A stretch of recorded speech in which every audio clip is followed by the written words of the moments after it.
Good afternoon, everybody. Welcome to Top Clan's 2021 Rules of Survival Winter Invitational hosted by NetEase Games. I'm your host, Renee. So today's the summer finals, and which means our tournament has already entered the white hot stage. 24 teams gather here today, and I'm looking forward to today's visual feast. So first of all, thanks to our official payment partner, Unipin. Hundreds of US dollar worth of Unipin credits will be sent out during today's live stream, and just share the post. We also have live on video, EGG Network, Twitch, Facebook, and YouTube. Don't forget to check out our Top Clan's official Facebook channel for the shared events. Special thanks to our local livestream partner, InfoFit, qualifier partner, TNC Events. So after struggling to cope with the other powerful counterparts in the first 2 days, the top 24 teams showed us their spectacular gun skills and map awareness with their tactics and strategies. For their performances today, I'm sure that they all made careful preparations so as to commence the battles. Good luck to all the players. First thing first, ladies and gentlemen, let's give a warm welcome to our casters.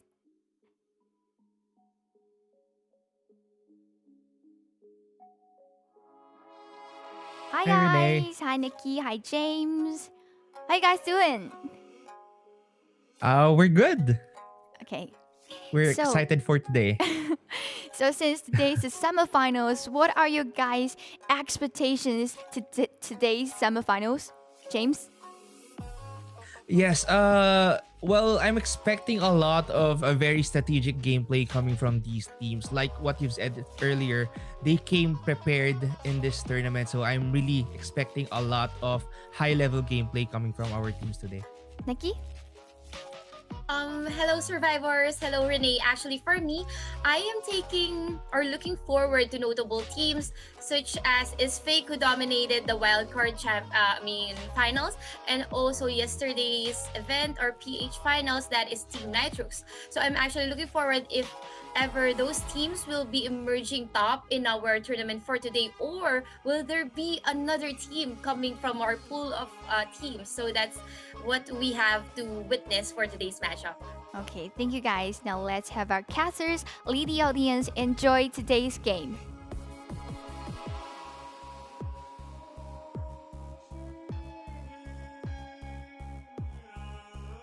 And for today's matchup, the schedule is December 10, that is today's semifinals. We're already done with the wildcard finals last December 8th, that's Wednesday.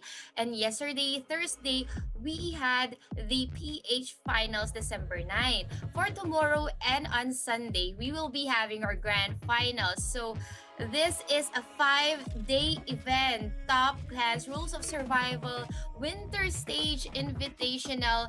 And for today, we will be having the top 12 from the wild card finals and the top 12 from the PH finals. Yes, I'm very excited to see on how these teams will perform for today's semifinals. But, Nikki, let's actually recap our points rule here in our tournament because as we'll be flashing it in just a bit. There we go.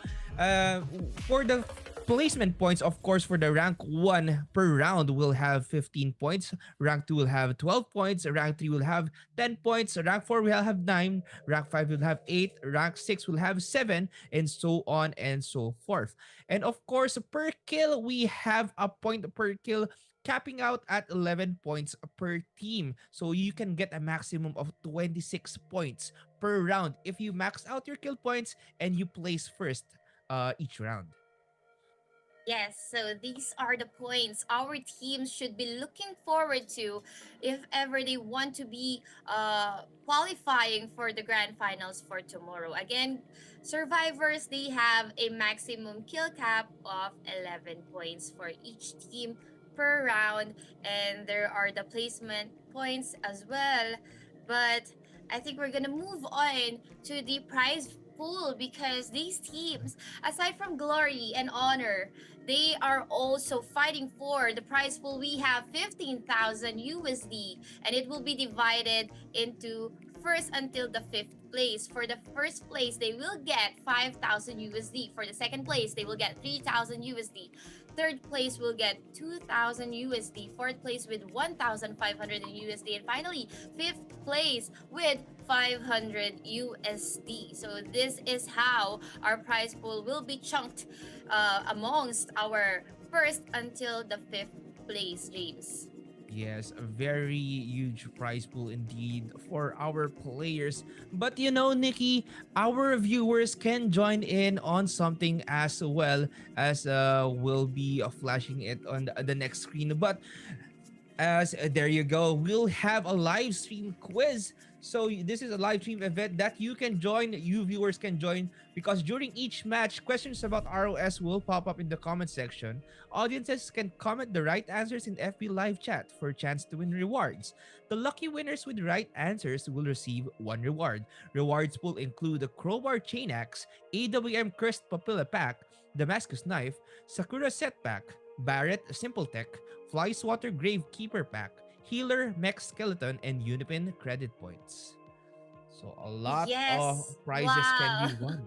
Yeah. So what prizes do you like amongst this?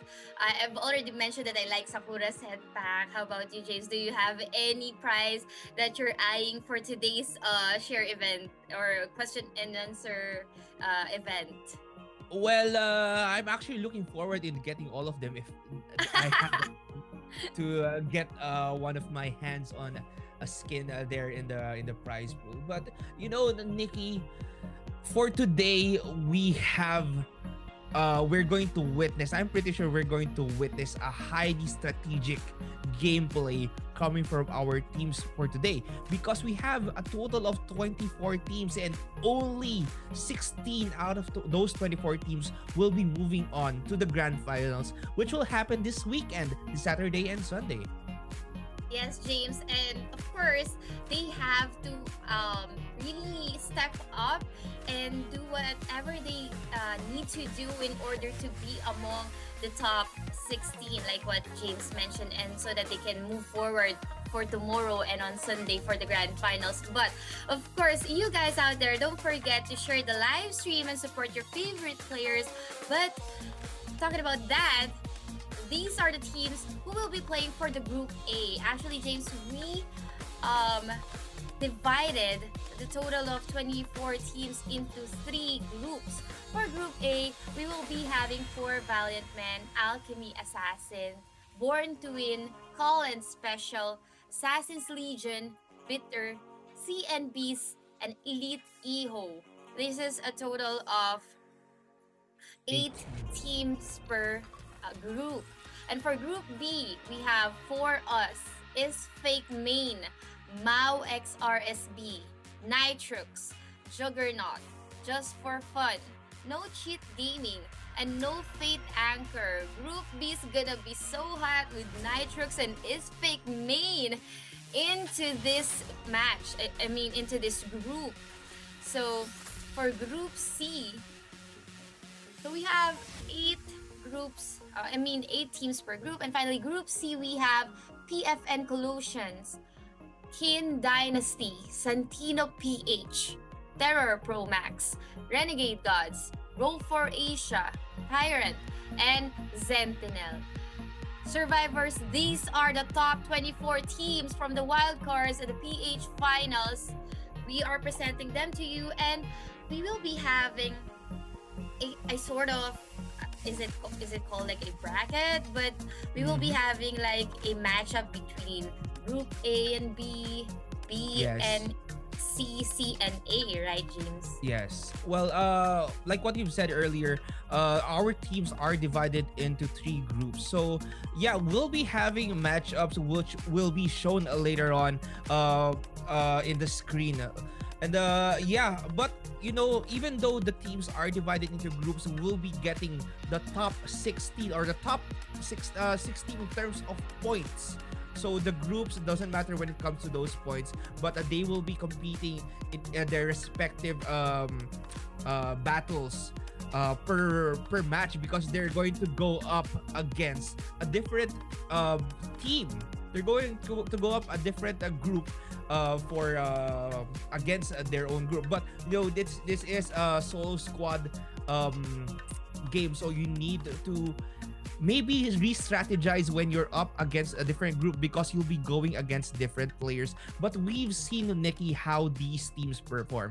We know what they are all capable of, especially Group B. Like what you said earlier, Nitrox is there, is Fake Main is there, and we've seen how they can dominate in a game, especially because in the past few days we've seen the wildcard qualifiers and the PH wildcard finals rather, and the PH finals, and we know that they can actually step up their game and push it up to the limits and give us a very exciting game to watch.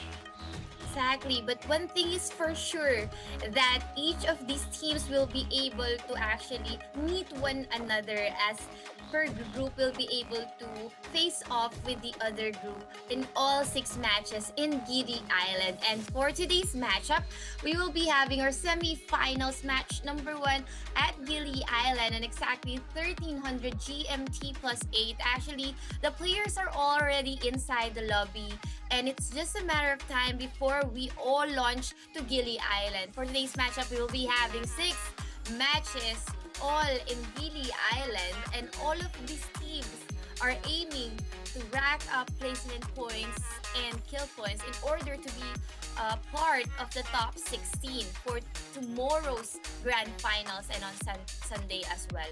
So they need to earn and gather as much points as they can each match. And every match matters today, as we were able to witness yesterday how the PH finals players are, they're not afraid of going out there and actually eliminating, wiping off a squad.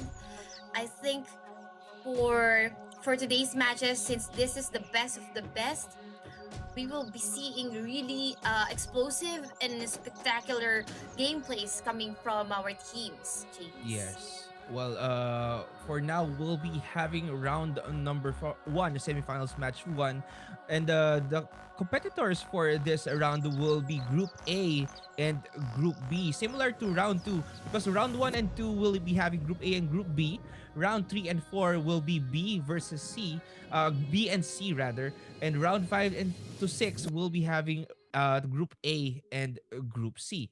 So this is going to be a different there's going to be a different lineup per round here in our semifinals, and I'm pretty excited to see and looking forward to how these teams perform and change up or switch up their game depending on the type of team they are going against. Yes, and now let's begin our match number one between our teams here at Gili Island. And I'm just gonna take a good look on the list. Wait a moment. So this is gonna be A and B match. Round number one and two will be A and a B. So those team are for Valiant Man, Alchemy Assassin, Assassin's Legion, Bitter, Born to Win, Colin Special, CNBs, Elite Eho for us is Fake Main Juggernaut just for fun, Mawix RSB, Nitrox, No Cheat Gaming, and No Fate Anchor. So we will be having the top one from the wild card and the top one from yesterday PH Finals here in our first match, and of course for the next match as well. But we will be seeing two colors colliding. It's gonna be team number 2 and 5, yellow and green, here at Wheat Town. There's also some collision between team 15 and 11 on Chemical Depot, and some on Observatory. But right now, as compared to yesterday, wherein we always keep on starting with a matchup with a skirmish, we haven't really seen enough camp kill for now. So I believe that these players are taking it slowly looting the areas, and finally, probably if there's an engagement, they'll be able to take up on that. And yes, Nikki, like what you've mentioned earlier, Bitter is here. And we know where they always land. Always in Bear Lane. But let's see if they can actually switch up their game. Of course, because this is the semifinals. And we also forgot to mention that Alchemy or Assassin's Legion is also here. And we know that they can also step up their game if they need to. And these teams are prepared. They came in ready for this semifinals. And Born to Win right now isn't really looking good because they already lost two members. But this is Mm-hmm. game number one. Each team here will have a total of 4 games each. Yeah. So maybe they still have to go down and prove themselves here. But Ooh. right now we are seeing a skirmish right here as Juggernaut will go against No Cheat Gaming right Gaming. there. And No Cheat Gaming actually just trying to eliminate their opponents right here as Blur will get finished off there as Juggernaut will retire early from this fight. And No Cheat Gaming already gaining 4 kills here. Exactly. 55 players already in our match number one. That's gonna be 1-4-4 exchange between Juggernaut and No Cheat Gaming. And fortunately enough for No Cheat Gaming, they will be adding 4 points already in their kill points. So that is a very early kill coming from Myrtle's team.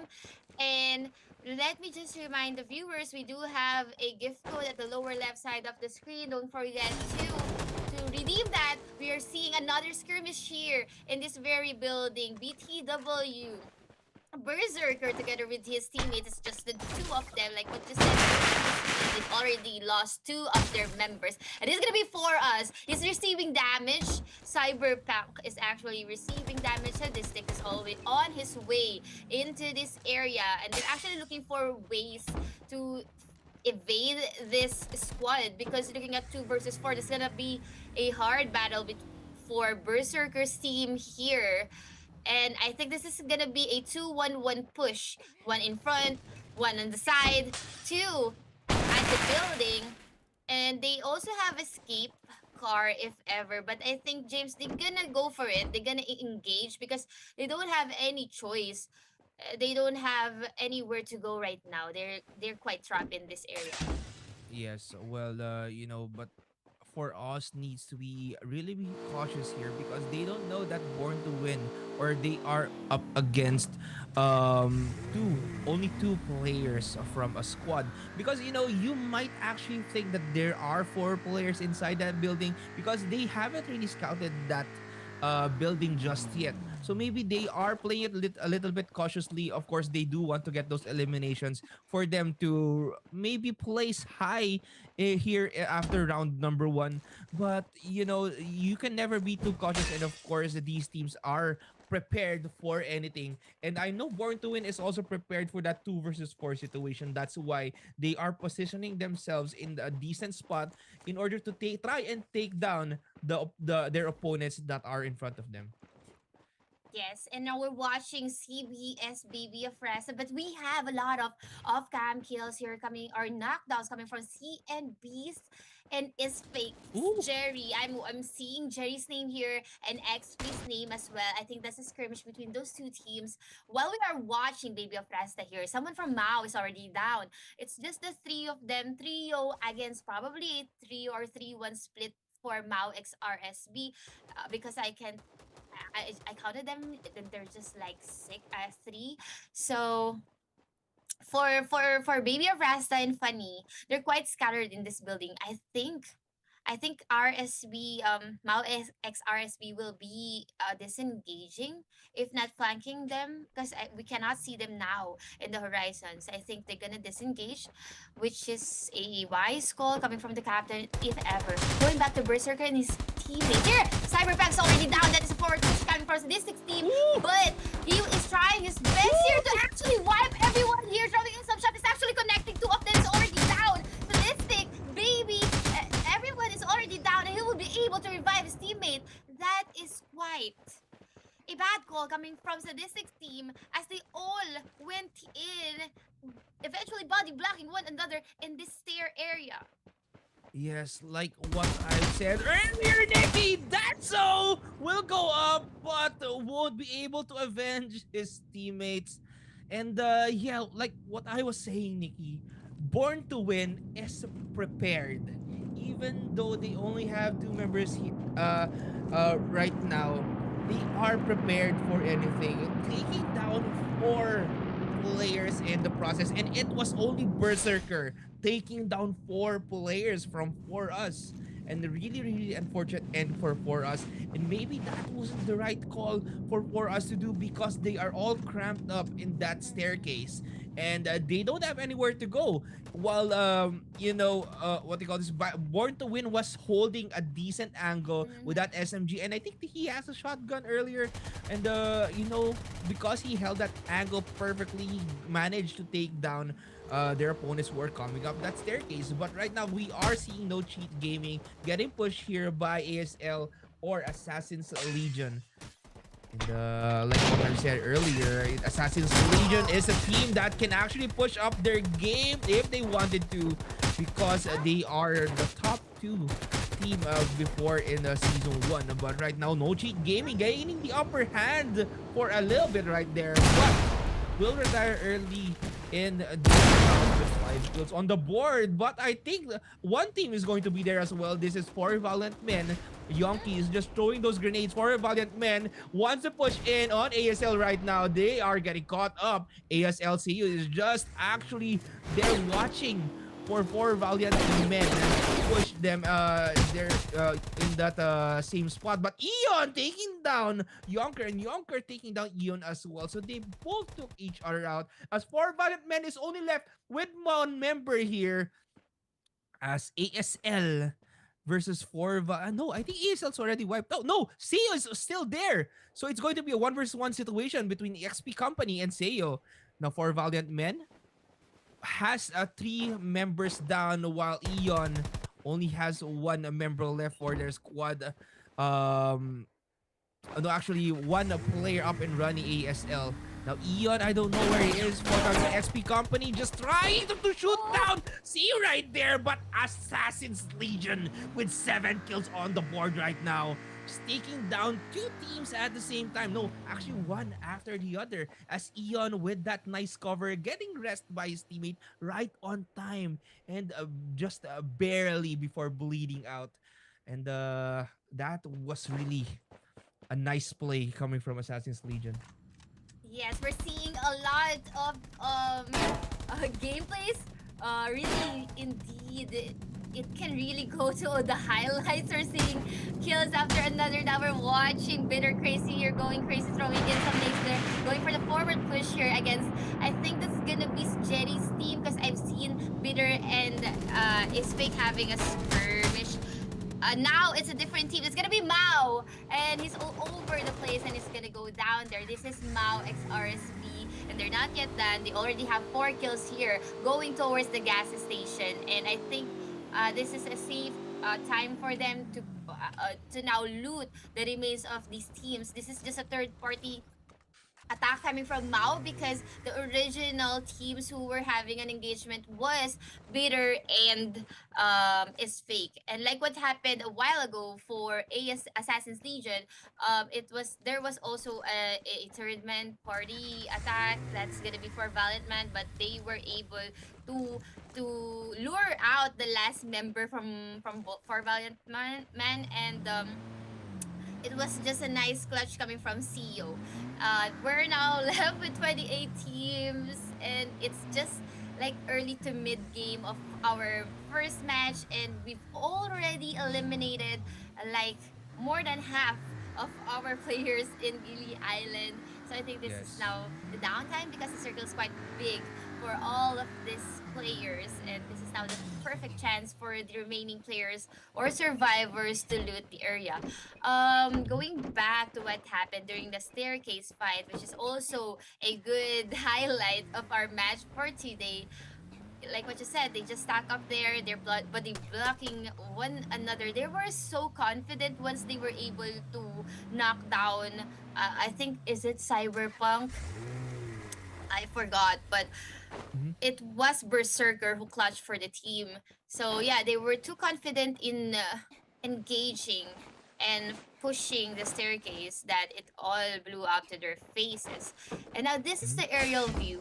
And as we can see, the circle is really big for all of these teams, and there are quite some players playing outside of the circle, which is Team 8. We're also seeing Team 5 and 2 near one another and probably having a bit of engagement here. On the other hand, Team 14 here at Bitter Lake throwing in some shots. So this is Yes. the aerial view of the map. We can see one player just using the canals there. He has an eye against ALSN. This is gonna be from Born to Win. Yes, and And we yeah, Born to Win. do gotta take note, Nikki, that Elite EO is also here in this Oh, match, and we know how they can perform because, like Mao RSB, Elite EO also won 2 games in the finals, so maybe they can actually win a game here, but they are the top two in the wild card finals.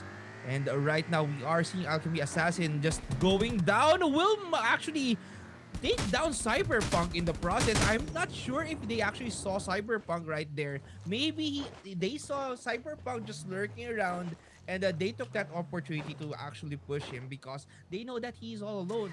Right now, Born to Win is only left with one member, and that is Berserker. And we know how Berserker can clutch things out. mm-hmm. Maybe all alone he can actually make wonders for his team, but this is going to be hard for Bar to win right now. I think during the skirmish in the staircase, the positioning of Berserker really fell in favor of their team. You know, the enemies just piled up, and it was just too easy for him to shoot at them, spray and pray, and it was just too easy to eliminate those players. They could have just, have a 2-2 split, two from the terrace, two from the stairs, but they just went in, barged in one after the other. They died one after the other. Uh, you know, it's just the game for today. I was really blown up because it was so fast, James. Everything happened so fast, and while we're spectating a current skirmish, there are off-cam kills being flashed on the feed. So It was so fast, and now the circle is about to close in. It's getting smaller and smaller. And now for Nitrox, they only have 2 kills, but they are still a complete squad here. And Nitrox, we know this team. And as compared Yes. to before, I mean, yesterday, they're not playing as aggressive as yesterday. So now they're showing us how cautious they are. As compared to the Mhm. other teams who already had like 8 or 7 kills, like ASL here, they already have 7 kills. No Fate is playing trio. Unfortunately, they have the disadvantage with the numbers, but we also know that No Fate can rack up 17 points from yesterday, right? So they can Mhm. still do that for today's matchup. Yes, well, these are two aggressive teams, No Fate and Nitrox. Well, Nitrox actually, if they want to be aggressive, they can actually push those buildings very, very effectively. Same with No Fate.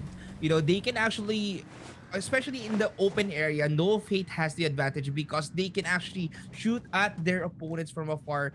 They have a specific strategy wherein they can take down their opponents very, very quickly. And right now, we are seeing Assassin's Legion.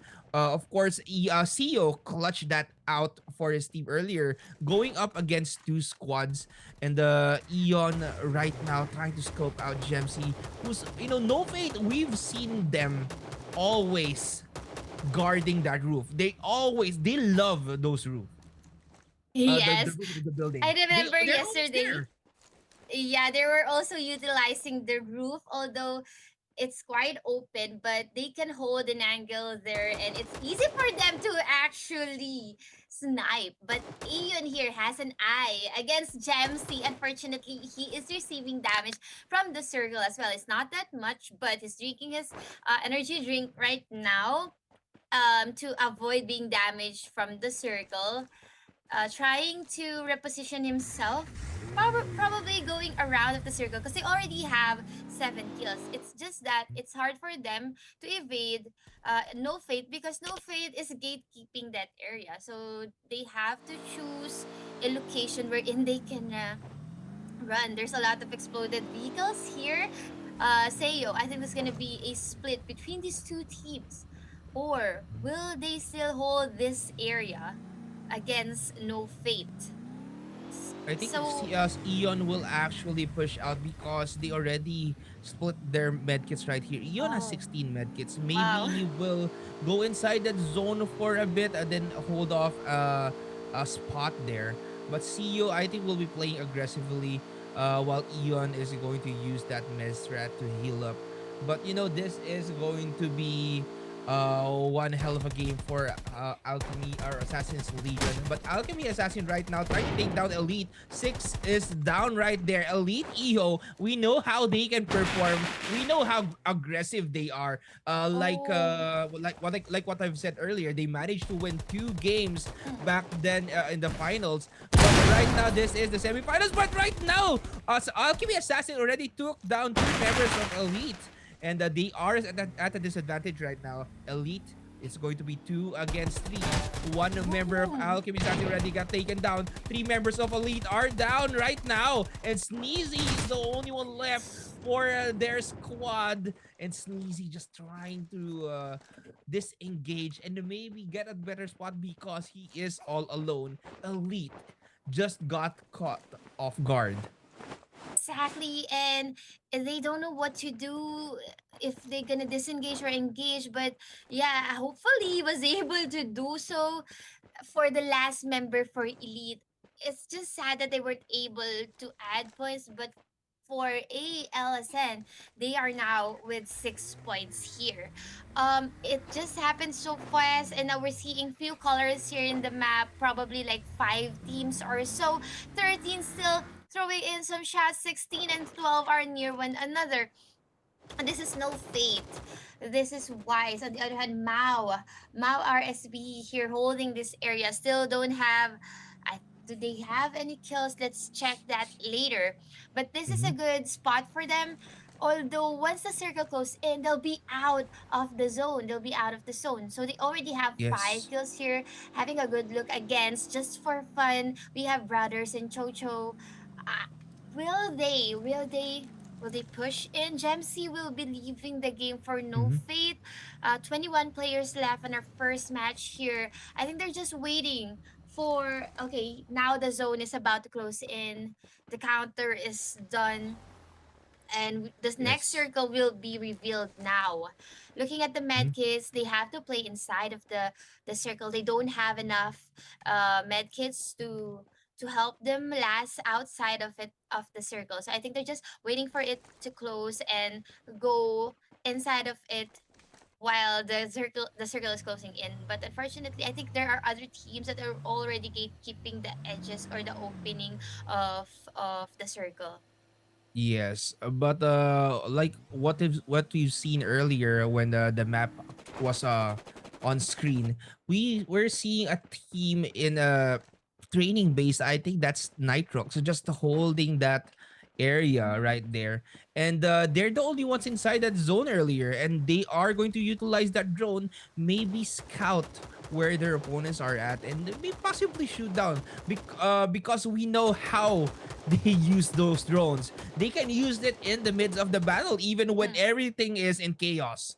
They can use those drones and actually utilize it very, very yeah. efficiently and use it to take down their opponents. They managed to take down two players with a single drone, and it was in the middle of that chaos. But right now, we are seeing them with only two kills on the board. This is Nitrox, and they are waiting for the opportunity to strike. They are gonna wait for their opponents to come in and possibly get more kills in the process. But right now, we are seeing Prodigy take down a member there of Alchemy Assassin. Yeah, I think for Nitrox, they plan to stick together and proceed with the final circle with a complete squad, because I think for them, placement points matter a lot. It matters a lot. So the kill points can actually add and when it comes to the final circle. But yeah, it's better to be in the final circle with a complete squad and battle those who wants to go in of the circle. We're watching Pain. They already added one kill. You're right. From 2 to 3 points now. And they're not yet down. RPG? Throwing in with the RPG, it will Woo! connect. They will down someone from just for fun. It's gonna be Carlos, and just gonna be brothers. And this is the forward push that they're looking for. Throwing in some nades with that, and trying to finish off Carlos and brothers Ooh. as well. It did not connect though, and I think it's just one more player coming from just for fun. He's throwing in some shot. It will go Woo! down 7 already. As you see, it's just so easy for them to add more kills from their current kill. That's why they're playing it really cautious because they're confident enough that they can actually take on an engagement if ever. Well, they are positioned at the right place at the right time. They know when to push and when not to push, and when to disengage and just hold that area. That's why Nitrox is the top one in the PH finals and the season one winners of Top Clans. But right now, they might get pinched by teams here if they actually push together, because we still have 15 players left in the game, 16 rather, 16 players left in the game, and this is not going to be easy for our teams because Nitrox is a full squad right now. They have the advantage in terms of numbers if your squad is actually bleeding, but Mao RSB has 4 members still. They are closing in that circle, but they are taking heavy damage from that zone, and they will push with Assassin's Legion just beside them, and they can get backstabbed by Assassin's Legion, and the Nitrox is just holding that high ground. CEO just might did get spotted right there by Mao using that grenade to actually take him down. Yeah, in a close confinement like that, it's just easy to fry up someone with the nades. So you really have to be careful. And Mao has already spotted him, and he has nowhere to go. But someone from up above, there's gonna be a drone, and it will be blown by Mao. So Mao already has the idea that is someone out there waiting for them, and they have to be careful now as ALSN unknown Ooh. trying to scope someone from Mao. It's just hard because there's a lot of grass and blocking his vision. But he's trying to retaliate with the Prodigy. flag and was Woo! able to do so.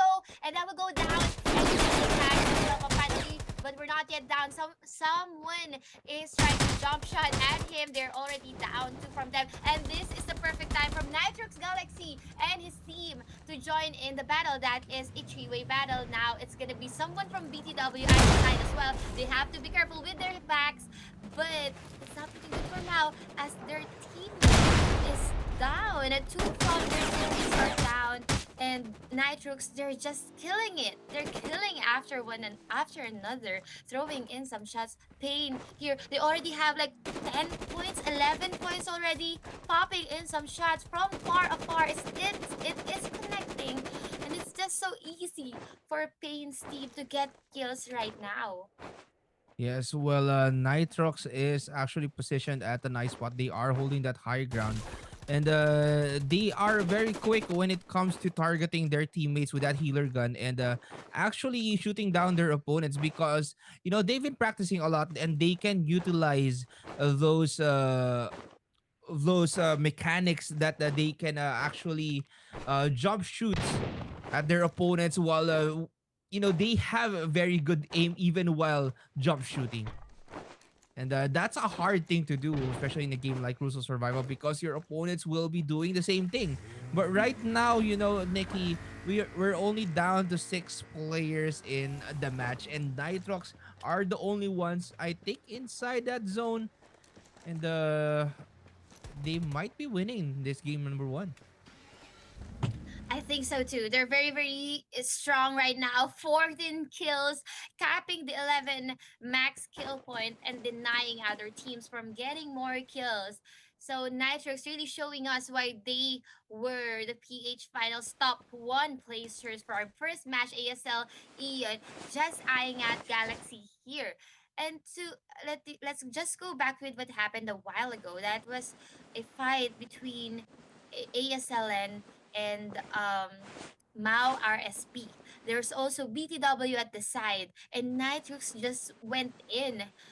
They didn't even wait for those two teams to finish. They just barged in, eventually kill those teams. That's why they got double digits for a kill. So no fate here. Galaxy and his teammates out in the open. Circle is very, very close as we can see on the lower left side of our map. And I think they're celebrating now, throwing shots with one another, exhausting their ammos. They still have some medkits here, and we're now down to 6 players. We're waiting for the 6 players playing outside of the circle to finally exhaust their materials or finally emerge inside of the circle if ever they wanna try to get a hold of Nitrox. But there you have it. No Fate Wise will be leaving the game, and someone from Nitrox will be killing his teammates. It's gonna be Galaxy through bombarding the car. Now this is just ASL Eon, and he has a good sight where Pain is at. It's connecting, but Pain will be able to see and spot where Eon is at, and he will be able to eliminate Aeon, and it's just one more player playing outside of the circle. Well, earlier, I think that was Pain who knocked down his teammate, and actually, Yeah, Galaxy. Assassin's Legion got that kill because of that. And Okay. yeah, and because they blew up the sports car that I think Mm-hmm. Natsel was using. That's it. ASL actually got that scope to deal with their What? opponent right there. But that is I think Wise is already out. Oh no, that wasn't Natsel. It was another teammate of Nitrox. But you know, Galaxy. I think the Galaxy. Well, Mm-hmm. earlier in the fight in the three-way battle, like what you said earlier, Nikki, Nitrox was the third party there because they don't want to take fights that they are going to lose. So they are very strategic when it comes to those things. They waited for Mao Arson to take down their opponents right there. Oh, I think it's actually Save the only one left for their squad, and that's going to be it for this round. And yeah, like what I said earlier, Nitrox knows when to pick, knows how to pick their battles. And Because of that, they won round number one. Yes, James, and that's just round number one. We still have five more games to be played for today, and that is the match between Group A and B. We've seen a lot of amazing fights, funny ones as well, even some spoofs like what happened to Galaxy when the car blew up, and also the skirmish at the stairs. There's a lot of things that happened. Our match number one, it was so fast for a match, James. Yes, it was so fast paced, but right now we are going to show you the highlights for that match as we are going to take a short break. When we come back, it's going to be round number two. So sit back, relax, and stay tuned.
And we are back here, the Top Clans 2021 ROS Winter Stage Invitational. Once again, we are your shoutcasters. My name is James, together with Nikki.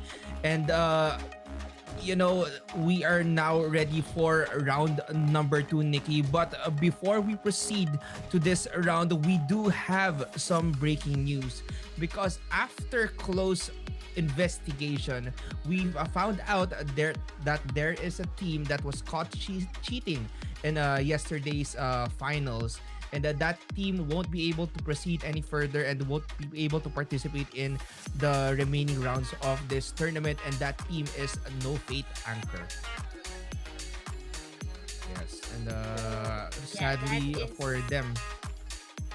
one unfortunate news, but let's keep the show rolling as we proceed to the updated scoreboard for our semifinals. And again, don't forget to still root for your favorite team, share the live stream, and support your favorite players.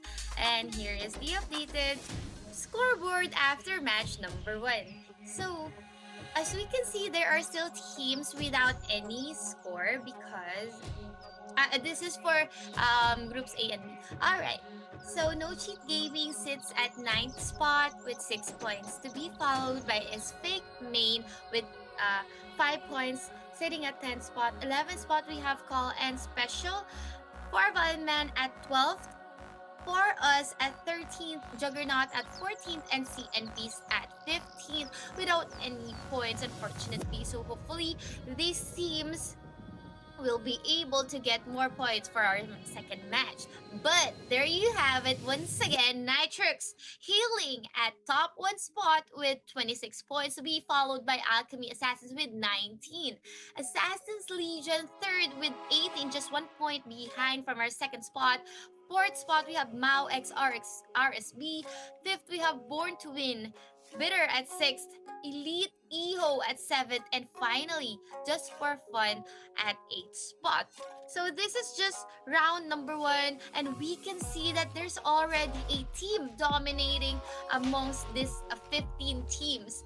And for our second matchup for today between Group A and B, what I am actually wanting to ask is that will Nitrix be able to be consistent with their gameplay strategy and teamwork to be able to win a back-to-back win with with matches 1 and 2, or will there be a different team getting it from them? What do you think, James? Well, coming into round number two, as these teams are going to go up against one another, we might see a team actually step up their game, especially what we saw earlier. Mao RSB actually surviving the round one with the four players still in the game to deal with their opponents. But unfortunately for Mao RSB earlier, they got caught off guard by Nitrox because they got third party. Same with Elite Eho, they got caught off guard by Alchemy Assassin, who was just lurking downhill. And maybe we'll be seeing a team step up here in round number two because, again, we'll be seeing these teams compete against one another because it's going to be the same bracket, Group A and B in the same lobby.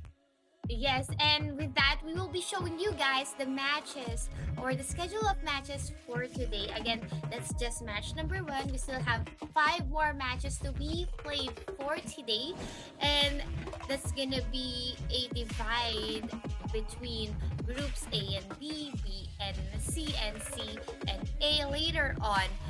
In our tournament for today. This is again the semi-finals, and I know that you guys have a lot of teams that you keep on rooting for. Keep on spamming the stream chat with positive comments for your favorite team to boost up their morale. Now let's talk about James.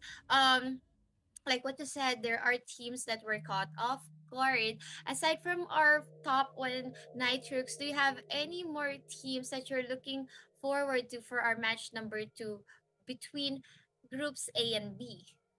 No, well, before that, Nikki, I do like how you said the positive comments there Yeah. for our viewers. But yeah, I'm really looking forward to the performance actually of our teams, because earlier we saw, I think that was Born to Win take down two or four players from for us, with only Berserker just actually trying to clutch that out, and successfully did so, because they went up that staircase, or for us went up that staircase, and he actually held that angle very perfectly. Same with Assassin's Legion. They were up against two teams there, and because of that, we can actually see some high level gameplay coming from these teams, and that's what I'm expecting from our teams for today. Yes, I'm also expecting that. And we are about to go to our semifinal match number 2 at Gili Island once again, December 10th today, 13:50 GMT plus 8. And if you just tuned in, our first match winner is Nitrox Esports. So I think our players are already inside of the lobby, and they're just preparing for the play to depart. And in a couple of moments from now, we will be witnessing our match number 2 with our Group A and B for the semifinals. And it will all be at Gili Island. But despite the same map, our players tend to employ different and various strategies. But one thing is for sure, no one has been using the med kit. Not all are using it now, the med kit strategy. They keep on playing inside of the circle and trying to get as much points from the kill points as they can, and eventually denying other teams from getting points. That is what Nitrix is trying to do. And knowing that, is fake was the top team from the wildcards. I want to see them perform. So just looking at them falling behind is somewhat, it crushes the morale of these players. So hopefully they'll be able to bounce back, step up for match number 2. Without further ado, we are watching just for fun Carlos here with his dragon going on to Gili Island. Let's go, James. Yes, and that's a very big dragon that just for fun Carlos has there. But yeah, like what you've said earlier, Nikki, is fake. Actually being a little bit quiet in round number 1. So I'm looking forward to their performance as well.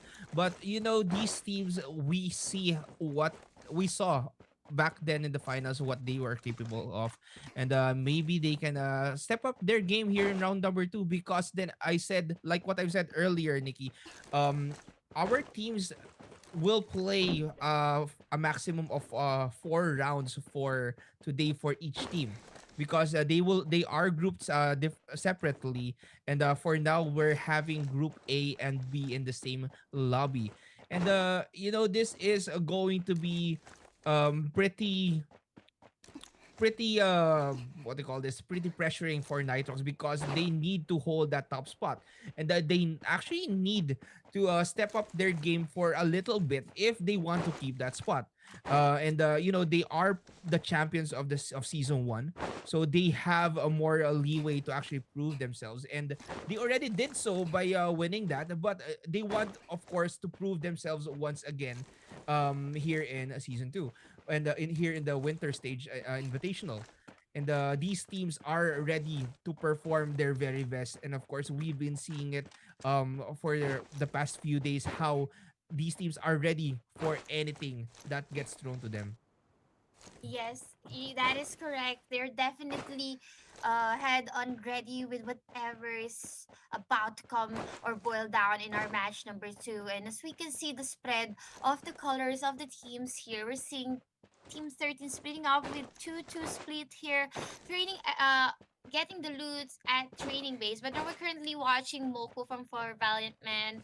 They really tried their best during the first match to get some kills, to loot some good loots. But what's interesting here is how the circle falls into Gili Island. At the lower right, just like 1/4 of it is in is covering the land area. Hopefully, we'll be able to see a change with the circle. But it's not that good for those players who are playing at thermal power plant and the northern left side of Gili Island, because it would definitely take them quite long for the travel. But yeah, let's see what's gonna happen once the circle changes its location. Now this is CES, baby. We haven't also seen much during the first match, so hopefully for this match number two, we'll be seeing more from CES. Hopefully, they'll get more kill points. But looking at the players, they're just a trio. It's just three for their squad here. Funny trying to loot before they depart here at Observatory. But if ever they'll be having, they will be colliding with another team, which is just below Observatory area. So this is quite a different game as compared to our match number one. Whereas we just started, there are already kills being projected on the kill feed. Now we're seeing that the players are actually taking their sweet time looting and trying to push forward towards the final circle with a complete squad. Yes, and speaking of circles, Nikki, if you actually remember round 6 of the PH finals yesterday, it was a very awkward circle because it was all water. Hopefully for today's set of matches, we won't be seeing that awkward of a circle.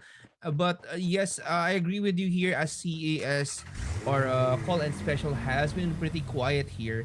Elite as well, they didn't actually do much last round because they got caught off guard by Alchemy Assassin. And right now, we might be seeing a different elite here because we know what they are capable of. They can actually step up their game because back then, the qualifiers, they've been really, really, they performed really, really well. And yes, actually, Mao RSV taking down players here from Just for Fun. So J4F, I think is actually already out of the round. Yes, and that's gonna be not. It won't look good for just for fun because last match they also were eliminated quite early in this round. So to be eliminated once again would be really really bad. Safely taking in some damage as they are pushing in. I guess Elite Eho Russ here quite low on her. It's gonna be 50%. He's gonna go and regroup with the rest of Elite Eho, and let's see. But Trust will go down by the hands of with ALSN. And Sneezy. yes, He wasn't able to cover up for Trust there. Yes, James. and yes, Nikki, this is the same team that eliminated them last round. So maybe they can Oh. actually go for that redemption as six will actually go will get taken down right there. Sneezy is maybe disengaging right here because they don't have a lot of food right now and they are up against a full squad. But Alchemy Assassin has been really aggressive here in round one and round number two. They've been taking fights very, very perfectly as Elite Sneezy will get knocked down and finished off here. Not really finished off just yet because he's waiting for his teammate to actually pick him up. But no, Alchemy Assassin Unknown is going to be there to finish him off. And I think there's only one member of Elite left. And Nikki, Elite just lost the chance to get back at Alchemy Assassin. Mm-hmm. But then again, there's still one more member from Elite still up and running. Maybe somewhere there in the map already disengaged from the fight. And this is going to be hard for Elite to catch up because there are still a few there's still 2 rounds for them to actually step up their game here in for today's set of matches. But right now we are seeing 4 Valiant Men push Juggernaut right here. Juggernaut, one member got taken down. Moku will get knocked down as well, but will get picked up immediately by his teammate. But Juggernaut, one member up and running left, but will get finished off here by 4 Valiant Men. And Juggernaut, I think, got 2 from Uh-huh. 4VM right there. As XP company will just come run and loot as much as possible here. Yes, they were able to wipe Juggernaut there. At least we saw how Juggernaut tried to come back and retaliate. But to remind the viewers, this will be the last match for these two teams. As for the next round, we will be switching up the groups to be playing for rounds number 3 and 4. Now, when we're watching Natcel, we've known Natcel is really good with the drones and RPGs as well, and knowing how they play safely for the first beginning of the match, going towards the middle to the end. That's where they actually position themselves strategically in the map and naturally trying to get kill points and denying people from getting kill points from them. Going back, we have ASL, Haxtrees. There's still a complete team here throwing shots at Danzo. Danzo very, very low there, but still not quite enough to eliminate Danzo there in the process. And the circle here, it doesn't hurt much, as we can see Haxtrees just being in the circle, not really going inside of it, taking their time, guarding this area. Because looking at the mini map, they are near the circle, the safe zone. So they are gatekeeping for Valiant Man from actually coming in. They do have escape cars here parked. So they have options to gatekeep this area or just move on, disengage, and prioritize looting. Beater here has a sight against Nitrox. Vehicle has been down, Natsel is down as well. And he is trying to... He doesn't even have a helmet here. Maybe it has been popped. Prodigy with his vehicle for the forward push. Will he be able to be successful? Or will they disengage? I think they will be Yes. gonna disengage. It's Well, not yet the time for them to actually get a kill. yes. Well, like what I've said earlier, Nikki, Nitrox knows how to pick their fights, and they know when to disengage when they know that they are going to be at a disadvantage. And we saw here how Bitter was just holding this house, just not really peeking at a Nitrox, and it just perfectly standing still and maybe hiding in a different spot, maybe shooting down. As you said earlier, Prodigy got knocked down there, and Bitter just came from Bear Lake, of course, because that's where they land usually. But I'm pretty sure they are prepared to take on a team as powerful as Nitrox right now. Yeah, Nitrox is very powerful, but what we've seen there is, a practice of discipline. They could have engaged. They could have taken down those teams, but they actually chose to disengage because uh, they prioritize having a good hold of a proper location wherein they can gatekeep others, because they can easily take down a team, but they chose to disengage. So that's what you call patience and discipline. And now we're watching Benny from his fake.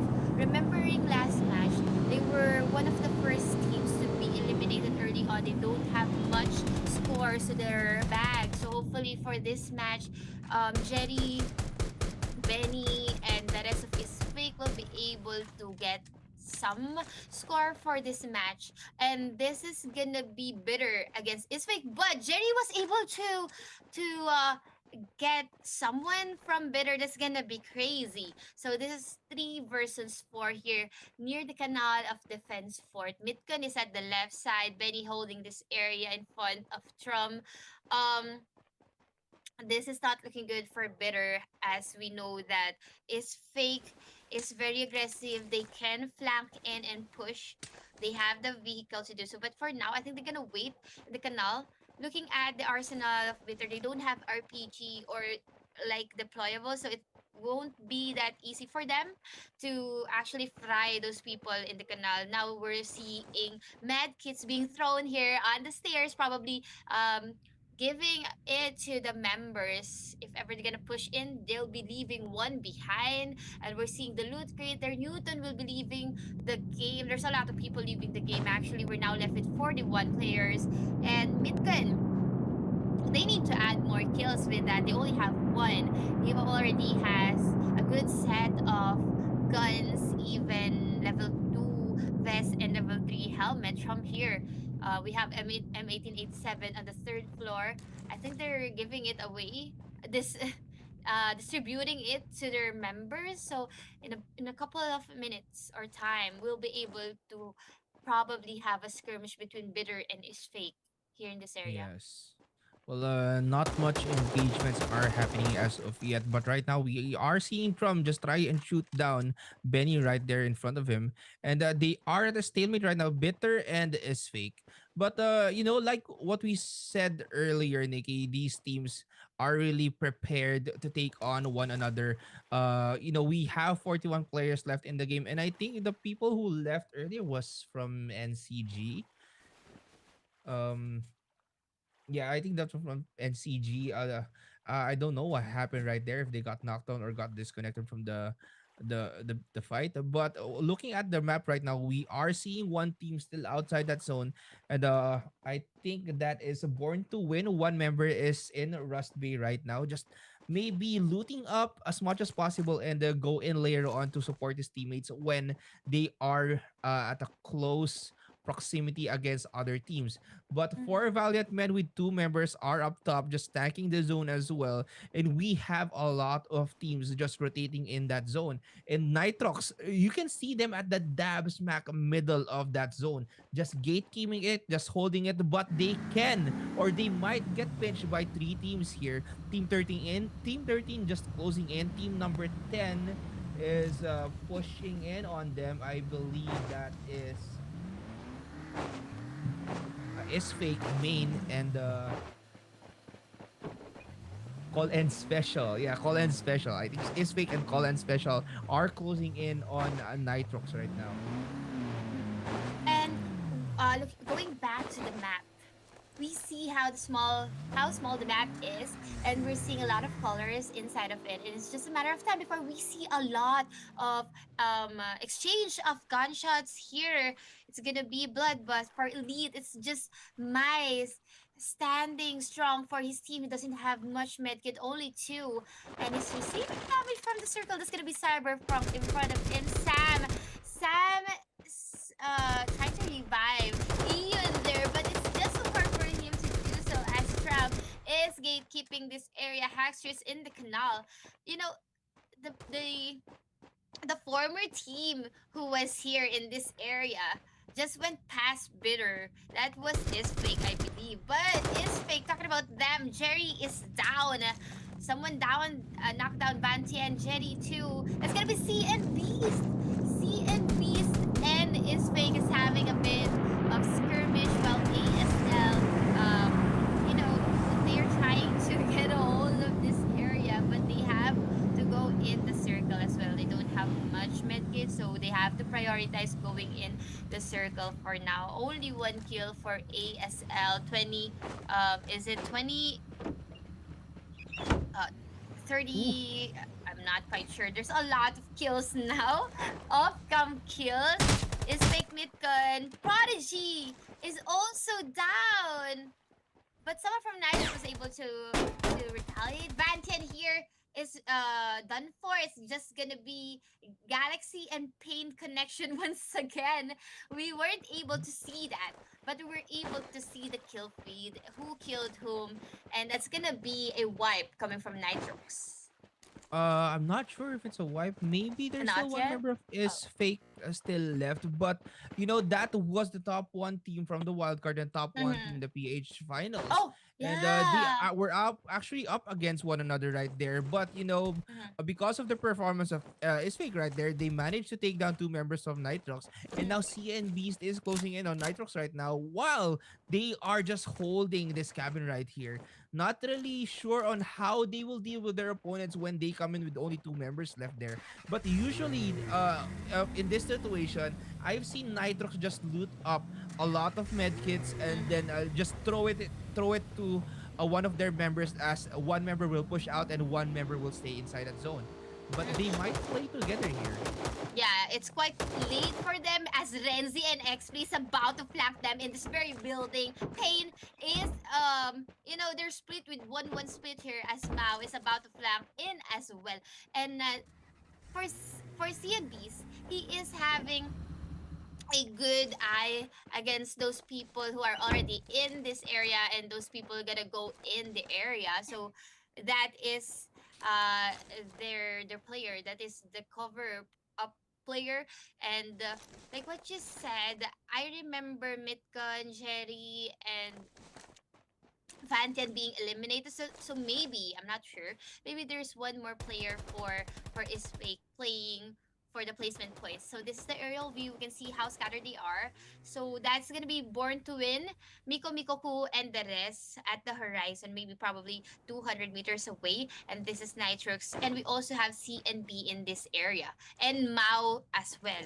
So as we can see, the circle is very small for these players, and they are now being forced to eliminate one another. Galaxy probably regrouping with Pain here, but probably will be doing what James said, distributing medkits to one player playing for the placement points, because they already have 4 kills onto themselves. So let's see if they're gonna do that here in this match number 2. Yes, but it is going to be dangerous if they push out right now because they are not sure where their opponents are at right now, and it can cost them to lose a lot of medkits. But right now we are seeing teams just slowly closing in on one another as Nitrox is just holding an angle with only 2 members. They are waiting for Born to Win to actually push in, but because the gunshots can be heard right there. Team number 7 or uh, is that CM Beast? I think that's CM Beast just holding an angle right there, waiting for Nitrox to push in. They are in the dab slap middle of that safe zone as Alchemy Assassin with 4 players still left in their squad with 3 kills on the board. And they took down 3 members of Elite. I'm not really sure where the other one is right now. Yes, but there are kills coming from ASL CEO. They will be wiping from here. They are at the reach below it, just below it, and now looting the remains of it. 4 kills now to ALS. And still, like what James said, a complete squad approaching the end game. They have the advantage with the numbers and the supplies as well. 31 players left in our game, and it's getting interesting as we are about to approach the late game now. ASL Hackstreets also has 4 kills here, still a complete team. So DC is Assassin's Legion and I forget the other one. They quite the same, ASL and an ASL. So moving on, we have Elite Mice. The like what you said, they were able to wipe Elite, and this is the last player you're looking for, James. This is Mhm. Mice. They don't have any kills, any med kits. He's gonna play for the placement points, and he's gonna play it by himself. It would be really Yes. hard, but I think he's gonna take the chance. Yes, well, better to take the chance than to just die without a fight right there. But he is left with no medkits right here. Maybe he can try and clutch this out and get some placement points and kills for their squad. But this is going to be dangerous for Elite. This is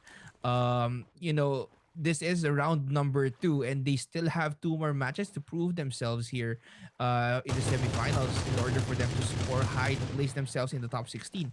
But this right now, CM Beast with a full squad, Alchemy Assassin with a full squad, and I think CM Beast also has a full squad. I rather Mao RSB has a full squad as well. And Born to Win just trying to push in. Alchemy Assassin Haru is going to be there. 4 Valiant Men is getting pushed by Alchemy Assassin. 4 Valiant Men actually getting wiped here by Alchemy Assassin. And Elite took down a Berserker all by himself Yeah, from from Born Born to to Win. Win. And wow, they keep on like jumping and going to the roof and then jumping back. They really know the verticalities. They practice it a lot. But Ilion will be knocked down. It's gonna be a knockout. However, in this, CMB's already. They're being fried here at the terrace from Night. So XP will be killing Haxis. In the process, Nitrox? Galaxy will be tagged. Oh, there you have MGL. That is an MGL, but it's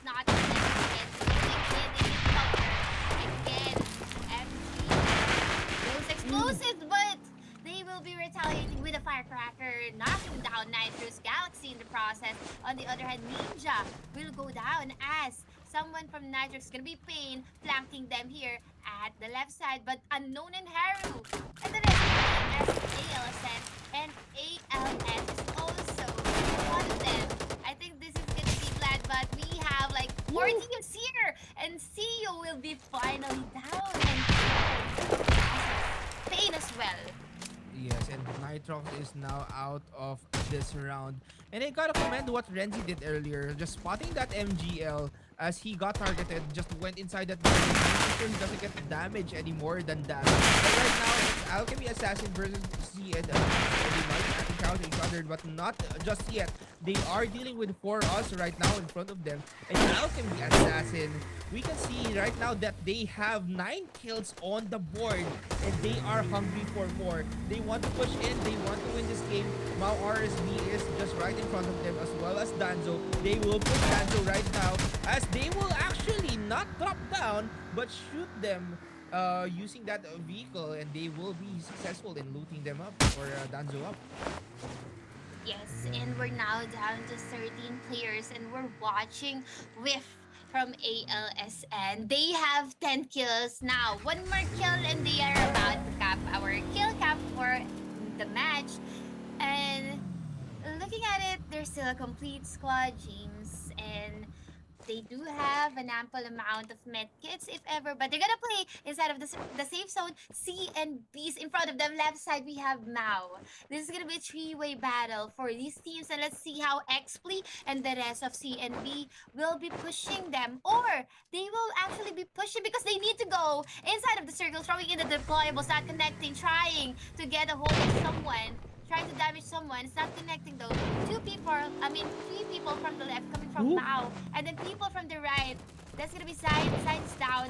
Ooh, someone from CNB as well. They are snowballing now, one after another. And it's just one more play coming from CNBs to revive his teammates. Will he be able to do so? But he's throwing in some shots. Unknown is on fire here, throwing in popping shots. He already has 4 kills, and he's not yet done as they have a hold against Mao from the left side. It's quite late for Mao to actually clash in. They could have done it while ALSN is still facing its enemies. But Mao RSB right now is holding an angle, right? What they are doing right now, as Unknown will get knocked down and will get finished off by 4 us.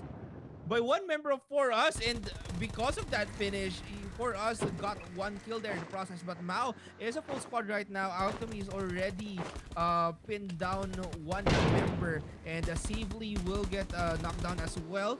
Mao will try and push in. Whiff is also there, half HP. RSB, Mao RSB is pushing in. Whiff, low HP, will get knocked down, and Alpha just there at the back. I'm not sure if Alchemy Assassin still has a member left, but Be Born to Win is going to be there at the side. I think is that Hope? Just lurking there. Not really sure on what to do. Mao RSB already has 7 kills on the board. And this is the reason, Nikki, why Mao RSB was holding that building earlier, because they can actually have the advantage when it comes to that safe zone. But looking at the situation right now, Hope successfully took down 1 before going down himself, just making sure he has that kill point. As you can see, Haru right there at the distance, just holding that angle of the building as he will get pushed. But Mao RSB, ooh, that was a nice shot coming from Mao.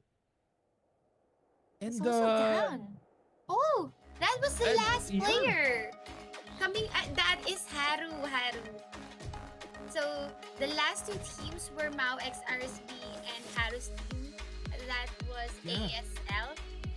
And Nikki, Haru just jumped for a bit.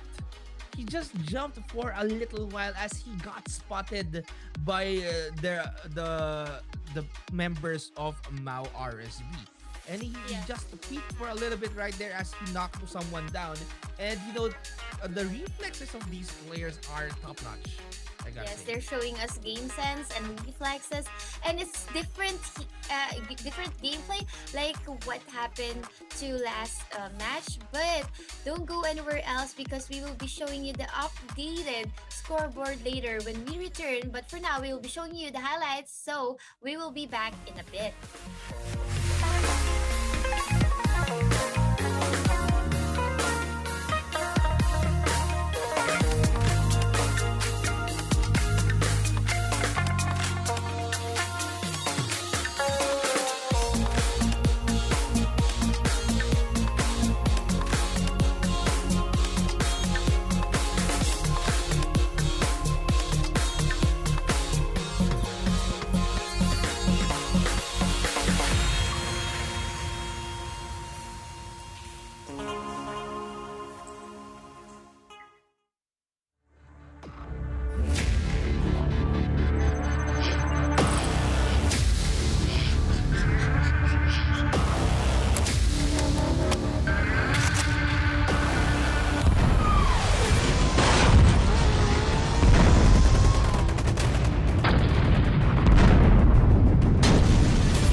Clans 2021 Winter Stage Invitational Semifinals, and we're still your shoutcasters. My name is Nikki, alongside with me is Vernis. But before we proceed with the updated scoreboard, we will just make a brief announcement that from now onwards to the remaining matches, no cheat gaming will not be playing for the remaining matches as they have been found disqualified for cheating. Again, they won't be playing for the next matches. But the other teams will be proceeding to our next matches, Bernice. Yes, and we are actually going to start off with game number 3, but we are going to be starting off with bracket B and bracket C now. Because, for game number 1 and 2, it was A and B, now it's B and C. So let me just give a quick rundown for for the teams in bracket B. It's for us is Fake Main, Juggernaut, Just for Fun, Mao X RSB, Nitrox, and No Fate Anchor. And then for Group C, it's going to be PF and Colossian, Skin Dynasty, Renegade Gods, Row for Asia, Santino PH, Terro Pro Max, Tyrant, and Sentinel. I tried my best to make it fast because our point system, our points are now up. And here we have Juggernaut taking up the 14th spot, Just for Fun on the 13th, is Fake Main on the 12th, Bitter on the 11th, For Us on the 10th, and then 9 will go to For Valiant Men. Yes, and thank you so much for the rundown of the teams for Group C and B. But wow, a different team has overthrown our top 1 spot from Nitrox Esports. Is going to be a Alchemy Assassin with 42 points, hailing at the topmost spot, to be followed by Mao XRSB with 37 points, and 1 point behind we have Nitrox Esports. For number 4, we have Assassin's Legion, Born to Win at 5th spot, Call and Special at 6th, C and B at 7th, and 8th we have Elite Eho. And these are just the teams and the points summed up from our matches 1 and 2. We still have 4 matches to be played for today. And what's interesting is that we have now a different set of teams to be playing with one another. Although Team B will still be playing at Gilly Island. And for today's matchup, if you just tuned in, we have concluded match number 1 with Nitrox being our victor. For our match number 2, we have Mao X RSB. And finally, 1440 GMT plus 8, December 10, that is today, semifinals match 3 at Gilly Island will be proceeding in quite a while. And I believe our players are already inside the lobby. And in a matter of moments, we will be giving you guys match number 3 at Giddy Island together with our semi-final players or teams. Yes, brackets B and C, just like we discussed a while ago. But here we go. Our players are finally dropping onto Gilly Island. All the rainbow-colored numbers dropping off. And we shall see on where their comfort spots or comfort drops, are. Yes, and the trajectory of our plane is like equally dividing half of Giddy Island. So this is a well-divided spread from the northern and southern part of Giddy Island. We're watching PFN. And this is the first match for PFN Colossians. And we're seeing 3 teams probably heading towards Rust Bay. Some are actually occupying Windcliff here. And there are some teams trying to go towards Squirrel Depot and Research Edifice, while the others are already looting. And we are seeing some shots being exchanged between Team 22, 21, and 30 here at Thermal Power Plant and Windcliff, while we are still watching Weasel.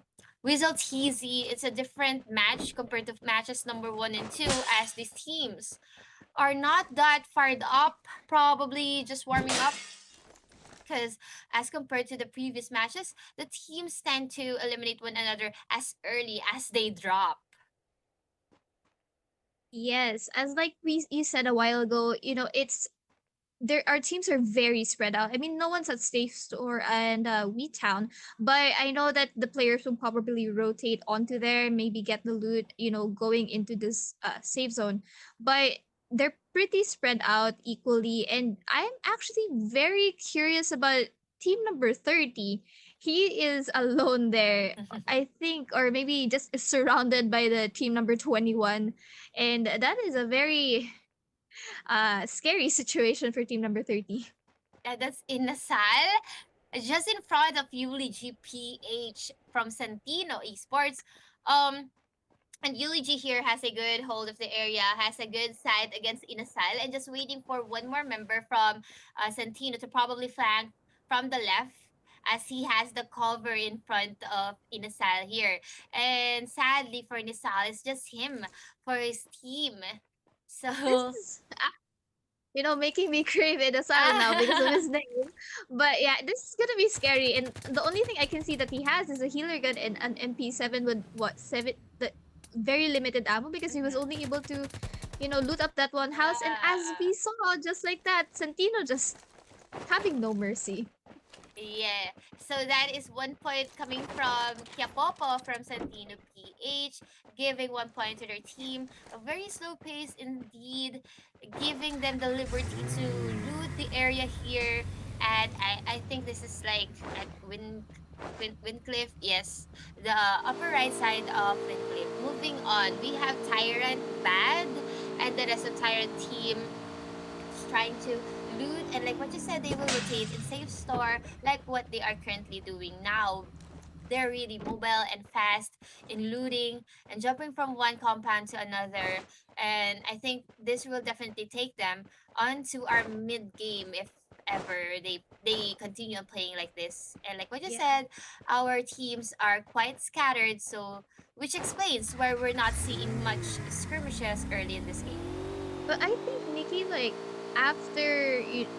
once the circle closes in, that's when it's gonna be like a bloodbath. Like everyone's gonna meet up eventually. I mean, also everyone's going to be well looted up. No one's gonna have like missing armor or missing helmets. Everyone's gonna be, having their preferred guns or uh throwables and medkits and whatnot.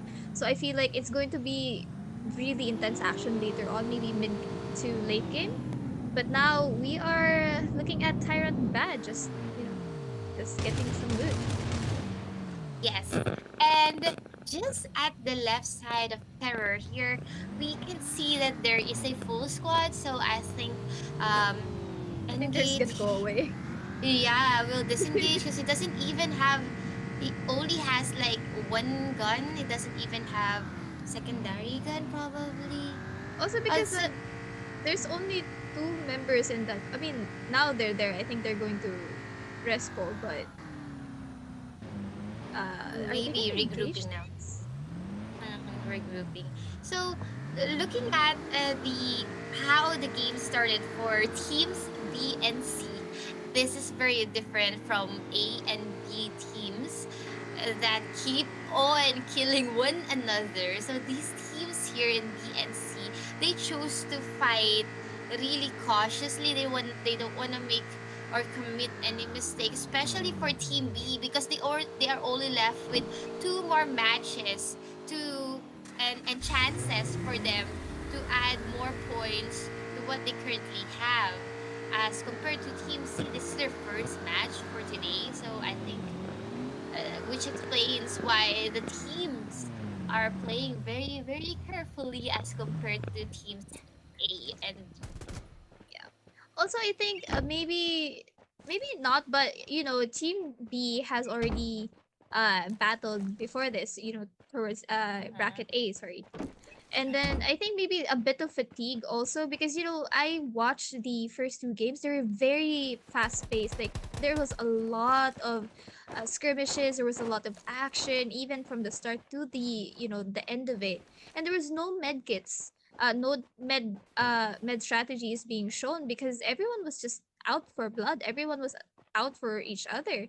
And for this time, I think maybe a bit of bracket B may be tired, maybe that's why they're just taking it more chill.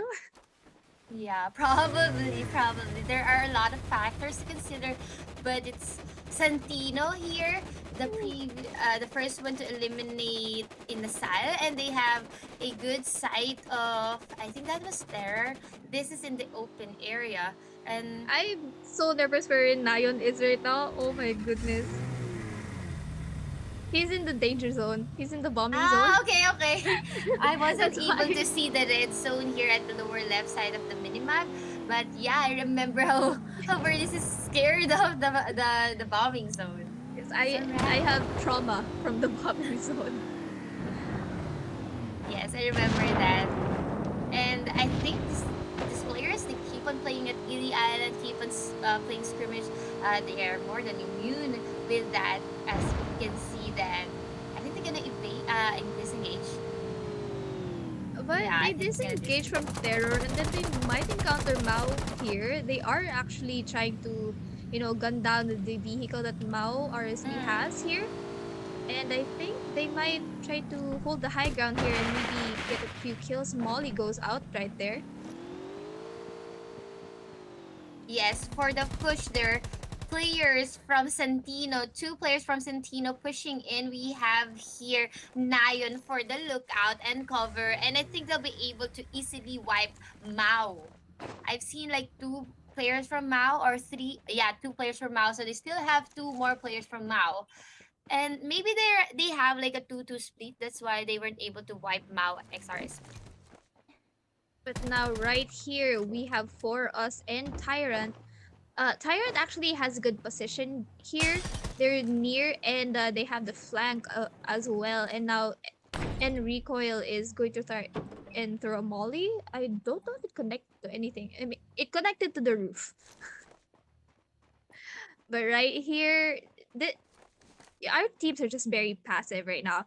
They're taking it things really slowly. I think they're all waiting for the safe zone to close, and no engagement so far for these two teams. Yes, and it's not just these two teams. There's a lot of teams choosing to disengage. Enrico using the drone there. Mao Axel. This is different Mao that that had a skirmish a while ago, because I think there's just two from Mao X RSB. So this is a different Mao RSB team. So this is how our map looks like.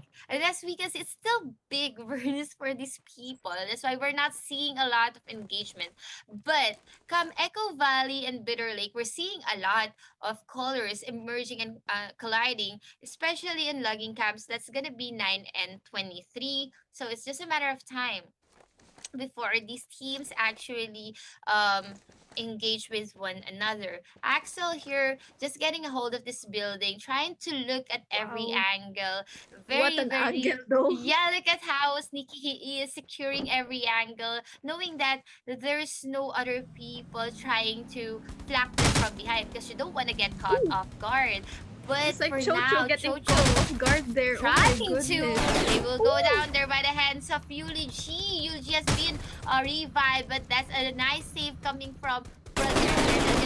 I can see will they be able to do so? Vehicle has exploded now, and Harumai is down. Expert as well, and they're just throwing in the power, and someone will go down. It's gonna be again Yuli G will go down once again. It's gonna be like a 3v3. Will he be able to revive his teammates here at the right side? Taking in damage. No more helmet. He was able to revive, but still down once again. It's Chocho for just for fun, but he will be done for by the hands of Danzo. It's a different team. Danzo will take down Ticons. So there are two teams actually having an engagement aside from J4F and Santino BH. wow, what the brothers there really tried to save Chocho twice, actually going for a third time, but it was too late. But now brothers here has a firecracker in hand, throws it inside. I don't think it will connect to anyone because Santino was able to invade as fast as he can. Carlos going to be knocked out, as well as brothers who will be on fire right now, trying to burst down the last remaining member of Just for Fun, and will be successful at it.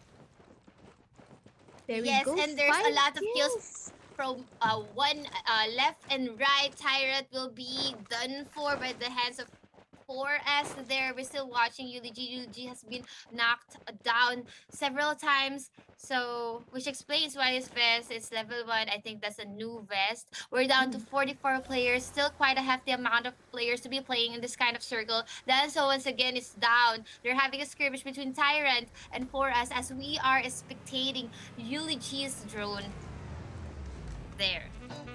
They might encounter another team here, but right now we're spectating PK ons from Tyrant using that vehicle to just put it in safety, I guess, so that you know you still have an escape vehicle. But now we have Salino again battling it out with Terror now. Oh no, sorry, that's Juggernaut, and then Eulogy actually finally with another assist there for his team. And now Santino on fire because they have a lot of kills on the board. I think that is 8. 8. Yes. But now Santino down 2 members though. I guess it's a good thing because they have kills, but it's also a bad thing because they have less members. And PFN Colossal CR is just right there by Echo Valley, and they have to be very careful here if they're gonna, try and disengage or take this fight because they're outnumbered, Nikki. Yes, it's good. Just gonna be Eulogy and Orange to be playing for their team. But the good side or good thing here is they have a lot of resources onto themselves. So I think the wisest thing to do for them for now, since they already have 8 kills or 8 points, is to go out and play outside of the circle. If they can withstand the circle with the amount of medkits and loot that they currently have, because like what you said, Bernice, at the right side we can see PF and Colossus. Actually, I haven't really seen Kin Dynasty, so I want to see if Kin Dynasty will be playing for the late game here. Moving on, we have Terror Athena, no score, and as I've mentioned, Kin Dynasty is just in front of them. For us, Baby Wim as well with the AN94. This area is out of sight, outside of the circle, and we can see that for us is gatekeeping the bridge area, leaving Terror no option. I mean, no choice but to actually rotate and not use the bridge because it would really be like a trap, a mouse going towards the trap. Sadistic having a skirmish with Baby Wim. Crying, Tikon, Sadistic, every one of them is going down one after another. We have 4 kills for us. It's just Enrico for his team here at the canal, and the siege is not yet over as he is about to Oh, okay. revive his teammates just lying think- there. I think his teammate gave him a healer gun because I think he was yeah. looking for, so maybe that's why he Ammo. was like waiting to res. But it is Mm, very scary to manual res because you're just out there sitting open, and it's very helpful to have that yeah. healer gun because your teammates can be up in like a second. So there you Yes. go. I think And now he's they're giving just the healer gun also. distributing the resources that they got from that skirmish. Four kills, 4 points down for us. A lot of force there. Yeah. But we have, they were looking at each other a while ago. I think that was Tyrant and for us.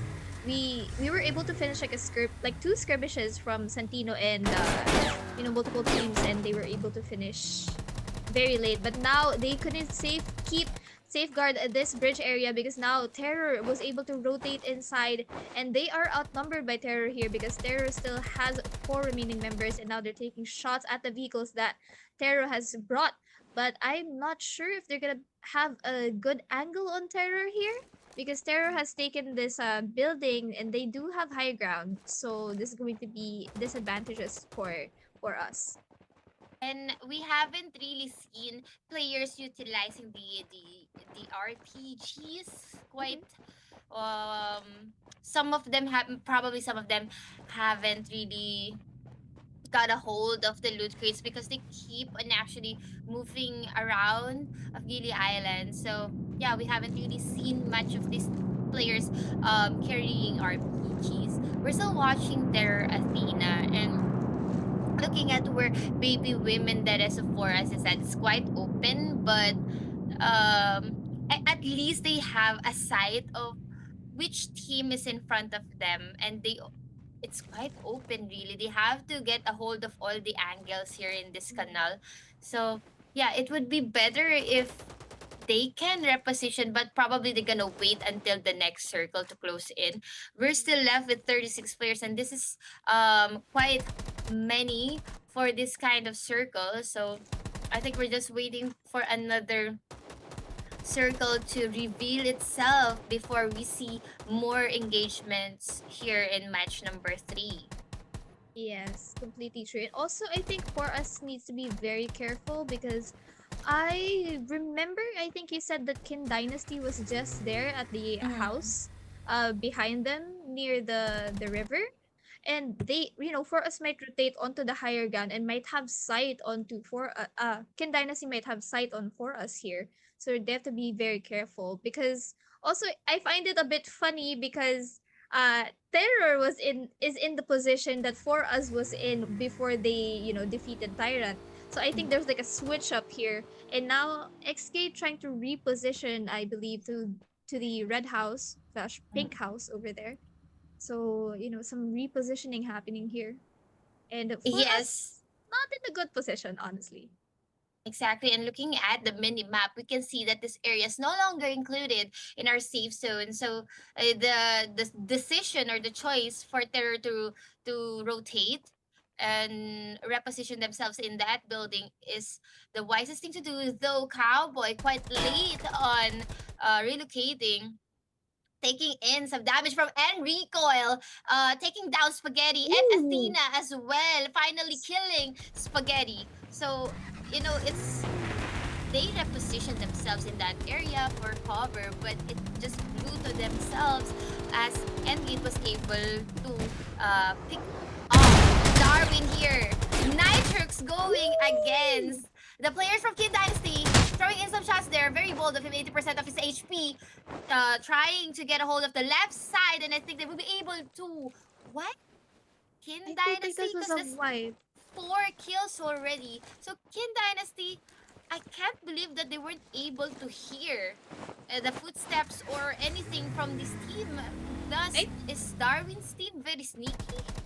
I think maybe because they had upper ground a while ago, so maybe they waited until one was down and then they all engaged. They were really just caught off guard and maybe like a bit surprised as well. But right there, blowing up the SUV that Terror was riding in, Mao RXB with the kill, but a kill steal from Natcel from Nitrox. Here we have Enrico trying to burst down the members of Nitrox, but is unsuccessful, and Nitrox still holding strong here. Yes, and who would have known that Nitrox is already at the left side, approaching the circle as well. It's not gonna look good for Terror. But Santino Yuji very unhappy will eat the bullets coming from Terror Cowboy, but we do have a lot of off-time kill going on. We're now left with, is this 25 people? Is that 25 or 29? I think 20?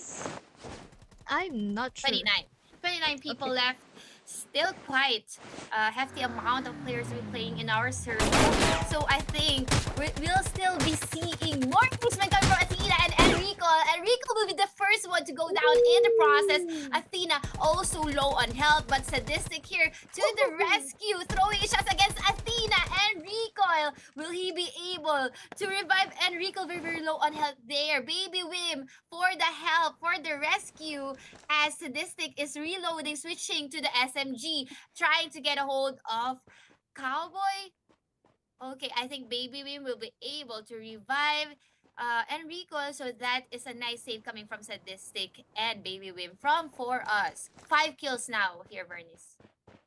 Yeah, I would like to note that instead of using a healer gun, because this type of zone is very painful, they use a manual revive. So we have another skirmish here on the side of Sentinel and another team. I'm not sure because he's trying to disengage now, Exhort, because most of his team is wiped out. PFN. Oh, PF. Yeah, Sentinel and PFM currently PFM. had a skirmish, and now we're down to 25, 24 players left here. We're watching Sentinel XOR just running for his damn life, trying to patch himself while trying to get a hold of the circle. But I think he has a lot of medkits, 6 medkits. I don't think that's gonna be enough though. This zone is painful. It's taking away on his life very fast. Oh, And right there, oh my goodness. You know, PSN I think spotted him right oh, there and just bursting him down with no chance at all. Just wow. You know, they really want those kills. yeah, this is Per, and you know Per. When he commits to a skirmish, he's definitely gonna commit to it, and he can clutch. So we're watching Nitrox here, just jumping around this open area with a high ground advantage because there's still a complete team. They're near the circle and they're quite safe for now. So I think they're gonna wait for other teams to proceed to the circle. As the circle is quite small, 21 players left in our game. We're watching Nitrox. Darwin trying to flank someone from Isfig here. Just in the horizon, his car is being tagged. I think the health of the car is like 50% now. And trying to regroup with the rest of Nitrox. That's very very tough car to burst down. So I think that's why he took the truck instead of like, you know, a sports car because it's more tanky. But here I think maybe Darwin just, you know, scouted those houses and maybe they could position there. But here Midcon is going to get tagged. I don't know from where, but yeah, our gods here, Earl, is very low on health and he has nothing to heal himself with, only 13 bandages. And I don't think Almost. bandages are going to be effective at all at this Boom. rate. Oh no. He's actually having a hard time maneuvering this SUV, but he was able to get up. But he's going against the safe zone because he spotted someone 1v1 here with the great one, whoever that is. He will gonna go down, and it's gonna be cake from Oh, Mount no. RSB, No, man. looting the remains. Will he be able to do so? He wasn't able to get any med kits. Oh And no! he's I done think he for. was hoping that maybe Yes. that opponent had meds on him. That's why Yeah. he risked going in. But no, to none of avail. No medkits at all. But here we're gonna focus on Nitrox yet again with you know, a good amount of kills, 7 kills on the board, and just Darwin, you know, using this, you know, the back of this truck to, you know, hide himself with. Also, I think he spotted a member of PFN over there. Also Yes. keeping tabs on is fake as well. So they're holding zone right here, and everyone's gonna have to rotate into them actually. Yeah, so we're now currently watching Darwin moving on to Enrico. We've seen how Enrico saved his teammates. Now he needs to do that as well, as they are out in the open and they need to go inside of the circle. Apparently, someone is blocking that chance, and that's gonna be Isfake, the top one from our wild card. So I think for us, definitely has to be sneaky. They're proning, trying to go around the fit, but there's also a team at the left side, um as they are maneuvering themselves, proning and going towards the circle. It's gonna be PFN, Colossians, Claes is there throwing in some shots against someone, but he He needs to definitely move took forward that away. though. He doesn't have medkit, doesn't have anything. He They doesn't need to have move. any choice. He is being tagged. He's throwing in some shots, not connecting. 20%, 10%. He's about to die. Will he have someone to be with the grave? But he will be knocked down by Nutcell and finally killed by Nutcell. Sadistic as well. This is Jerry now. It's going to be very interesting because we have top one of Wildcard and PH right here. So Jerry just holding Ow! on to that RPG, but heavily tagged there. Jerry going to be taken down midcon as well. A very low on health. The members of Isfake here going to be taken out. They're thirsted by Darwin from Nitrox, and Nitrox just right now dominating at this inside safe zone. Just showing those emotes. And I think they're gonna finish off mid-con here. Oh, actually, no, they just let him die and Yeah, bleed they let out him his die. head. I had a smirk because I saw Darwin dancing in between the clutches. So Exactly. uh, this game, they're playing it, and they're playing it playfully. You know, they're having a good time. They're showing us a good time. Flex. Flexing on us probably is fake here, Vantien, with the last 7 med kits, and we're still looking for 2 more players playing outside of the circle, playing for the placement points, because Nitrox is still a complete team. So I Wow. believe they've learned from the previous match wherein they've got eliminated almost at the mid game, Hmm. and trying to have just Galaxy and Pain playing for the team is definitely not how they play. They tend to play with a full squad, and they were able to carry it out here on our match number 3. For here, PFN Colossus. Who he Three has only kills for one med him. kit. Mm-hmm. He's definitely good with clutching. Yeah. He does have a first aid kit, couple of first aid kits on hand. But what a car. Look at that.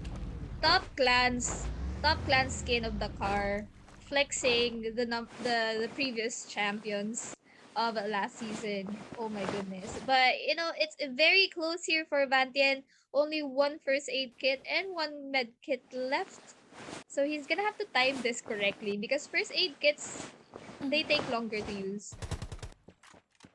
Yes. So, 4 from Nitrox and just 1 from is fake. So is fake securing 12 points for the placement points and 1 kill, so that's gonna be 13 points. But for Nitrix, they will be capping 26 points for this match alone.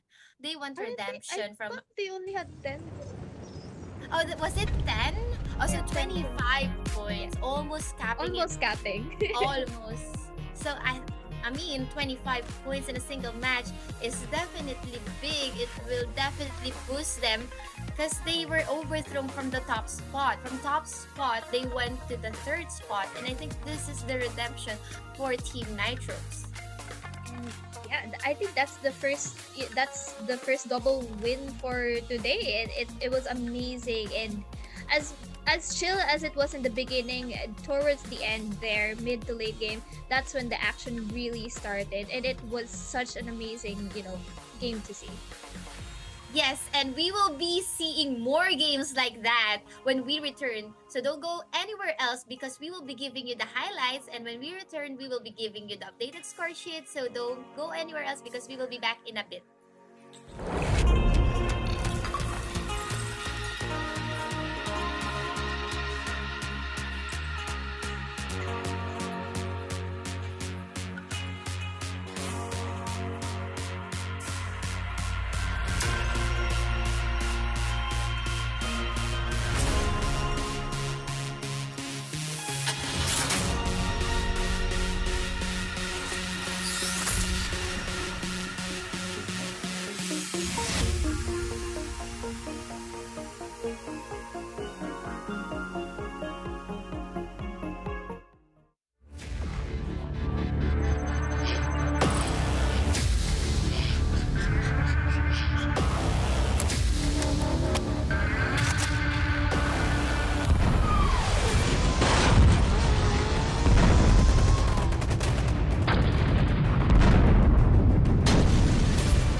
Welcome back to the Top Clans 2021 Rules of Survival Winter Stage Invitational Semifinals.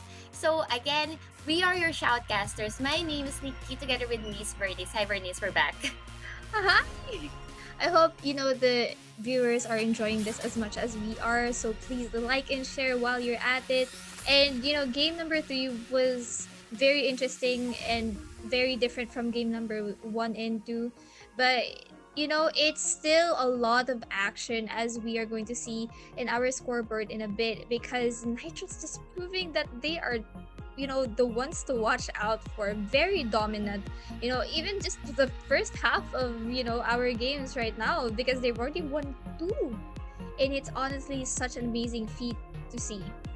Exactly. It might not be a back-to-back win, but considering a team winning twice in our matches for today is definitely something to look forward to. And this is gonna be the last match for Group B. And for Group C, we still have 3 more matches, counting this one. But here is the updated scoreboard. As we can see from rank 17 until the 22nd, we can see rule for Asia here at 22nd spot. 21st, we have Tyrant, Kin Dynasty sitting at 20th, Terror Provax at 19th, Just for Fun at 18th, Juggernaut at 17th. And here are the corresponding points. And let us not forget, it's only the top 16 amongst this team that will proceed for tomorrow's grand finals. And we have the middle-ish part of our teams. We have Team Bitter holding on to that 16th, Sentinel holding on to the 15th, Renegade Gods 14th, For Valiant Mental with 13th spot, Elite Eho utilizing everything they have to get to the 12th spot, CN Beast at the 11th, Call Ends Special on the 10th, and PFN Colossials on the 9th spot. Yes, and finally, the top 8. We have, wow, once again, Nitrox hailing at the top spot here with 61 points, to be followed by Mao X RSB at second with 44 points, 2 points behind them. Third spot, Alchemy Assassin. So Mao did not change their place. It's just Nitrox and Alchemy who exchanged their spot. For Assassin's Legion, they are at fourth spot. For us at fifth, War to Win at sixth, is Fake Pain at seventh, and Santino PH at 18th spot. Once again, guys, this will be the last match for Group B teams. This is the last match for redemption, or last chance for them to add more points in what they currently have. Yes, very true. And if they fail now for Group B, I don't think there's any way for them to catch up anymore, because when they see their placement, finally after this game, that's going to be it. And you might get pushed down even more, because Group C and Group A will be battling later on. But here we have our schedule. We are going to be starting game number 4 in just a bit, because it's at 15:30 GMT plus 8. But as we all know, all matches are going to be on Gili Island. But Hydrox just seem to be too dominant for the teams right now, because they have matches 1 and 3 in the bag. Exactly. And if the viewers just tuned in, this is the recap of the upper half of our games we played for today in the semifinals. We're done with the games or matches 1 until the third one, and we're approaching near our fourth match for today in the semifinals. Our teams want to be included in the top 16, so hopefully here in match number 4 we'll be able to see some progression and adjustments from these teams coming from Groups B and C. This is it. Match number 4. Welcome to Gili Island. Look at all those colors flying out of the rainbow. I think we might not see a lot of teams towards the south part of the map, because the trajectory of the plane is coming from a little bit above Research Edifice towards Chemical Depot, so it's going to be hard to get to RoS base. I mean, they could land near logging camps because there are cars there. They might drive to RoS Bay, but that's also going to be tricky, because it's a free for all if you don't get into the vehicle first. Yes, and talking about that,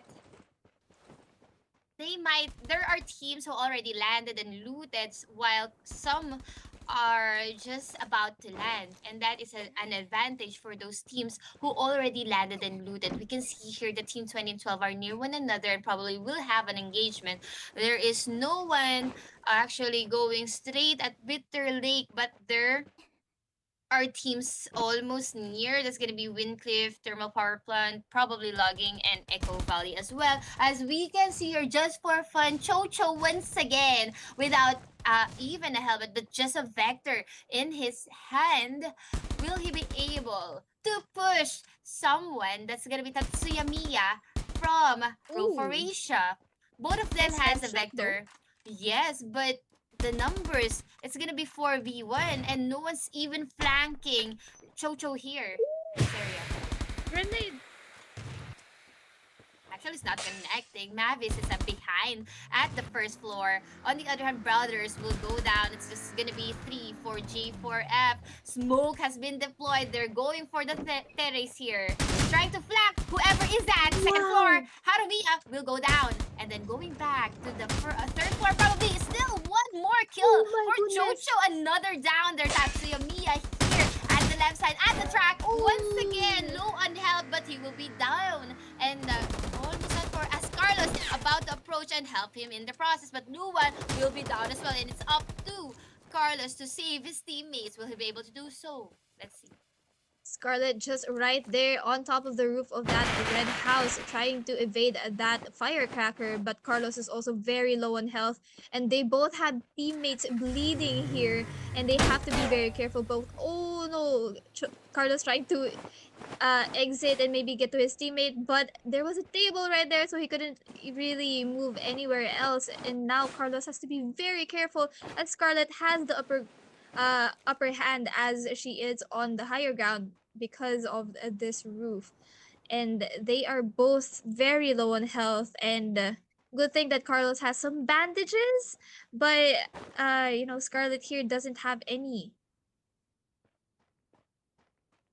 He Yes, might and be able to close in to his teammate. but Chocho is almost about to Ooh. lose his breath, his final breath, as Carlos will go there. Mavis is also low on health, but Ooh. Scarlet will be knocking down J4F, and that's a clean wipe coming from them. 2-4-4 exchange, and this is it. A healer gun will be used, and he will be reviving Mavis. And that's actually a crucial match up between those teams. I think for Carlos, if they arrived quite early, because Chocho has already down 3 members Mm. of this team. If they came a bit early, they could have really, the results would have been different.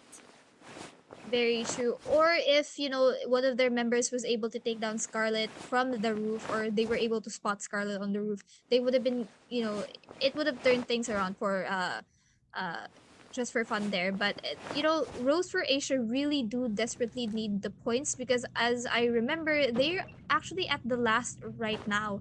So they really need to gather those points as they have 4 points on the board. But here we have Santino PH battling another squad here, and I believe we were too late to see the action because I that might have been a wipe already. Yes, but they already have a wipe. 4 kills now for Santino PH. I can't remember if this is their last game, but maybe that's why these teams are actually showing us they're catching up. They're definitely Mhm. catching up.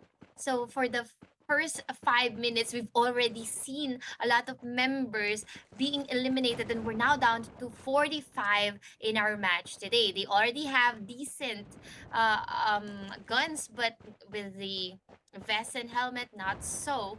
So I think they still can move around and look for more decent armors and helmets. So moving on, Mao RSB here. We're watching Cake. They still don't have any kills, but looking at their resources, it's quite decent for the early to mid. But going towards late game, I think they still need to upgrade the helmet and of course add more healing materials onto their inventory. I just checked uh Santino is this is still like their second game, so they have two more games Oh, left. okay. Okay. I mean, they still have a chance, two more chances for them to add more kills and points, placement points for their team. So, yeah, I actually cannot recall the teams in B, but thank you for the info. I just checked the Mm. information that we have, so yeah. But right now, it was very hectic during early game.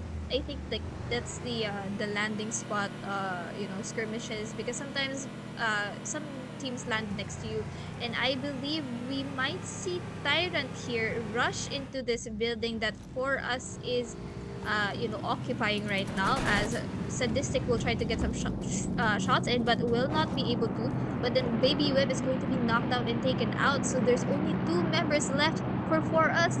They're not for us anymore, there's two us. To us, two of Yes. us, a sad boy. Ticons will be flanking, pushing him. He doesn't even know that there is someone in here at the window. Just parkouring his way in 20% of his health here. Reloading with the master snipe, trying to look for a spot there for him to patch up. He was able. Oh, recoil will go down in this spot. They really like the spot because it's quite covered, but I think Tyrant already knows where he is at.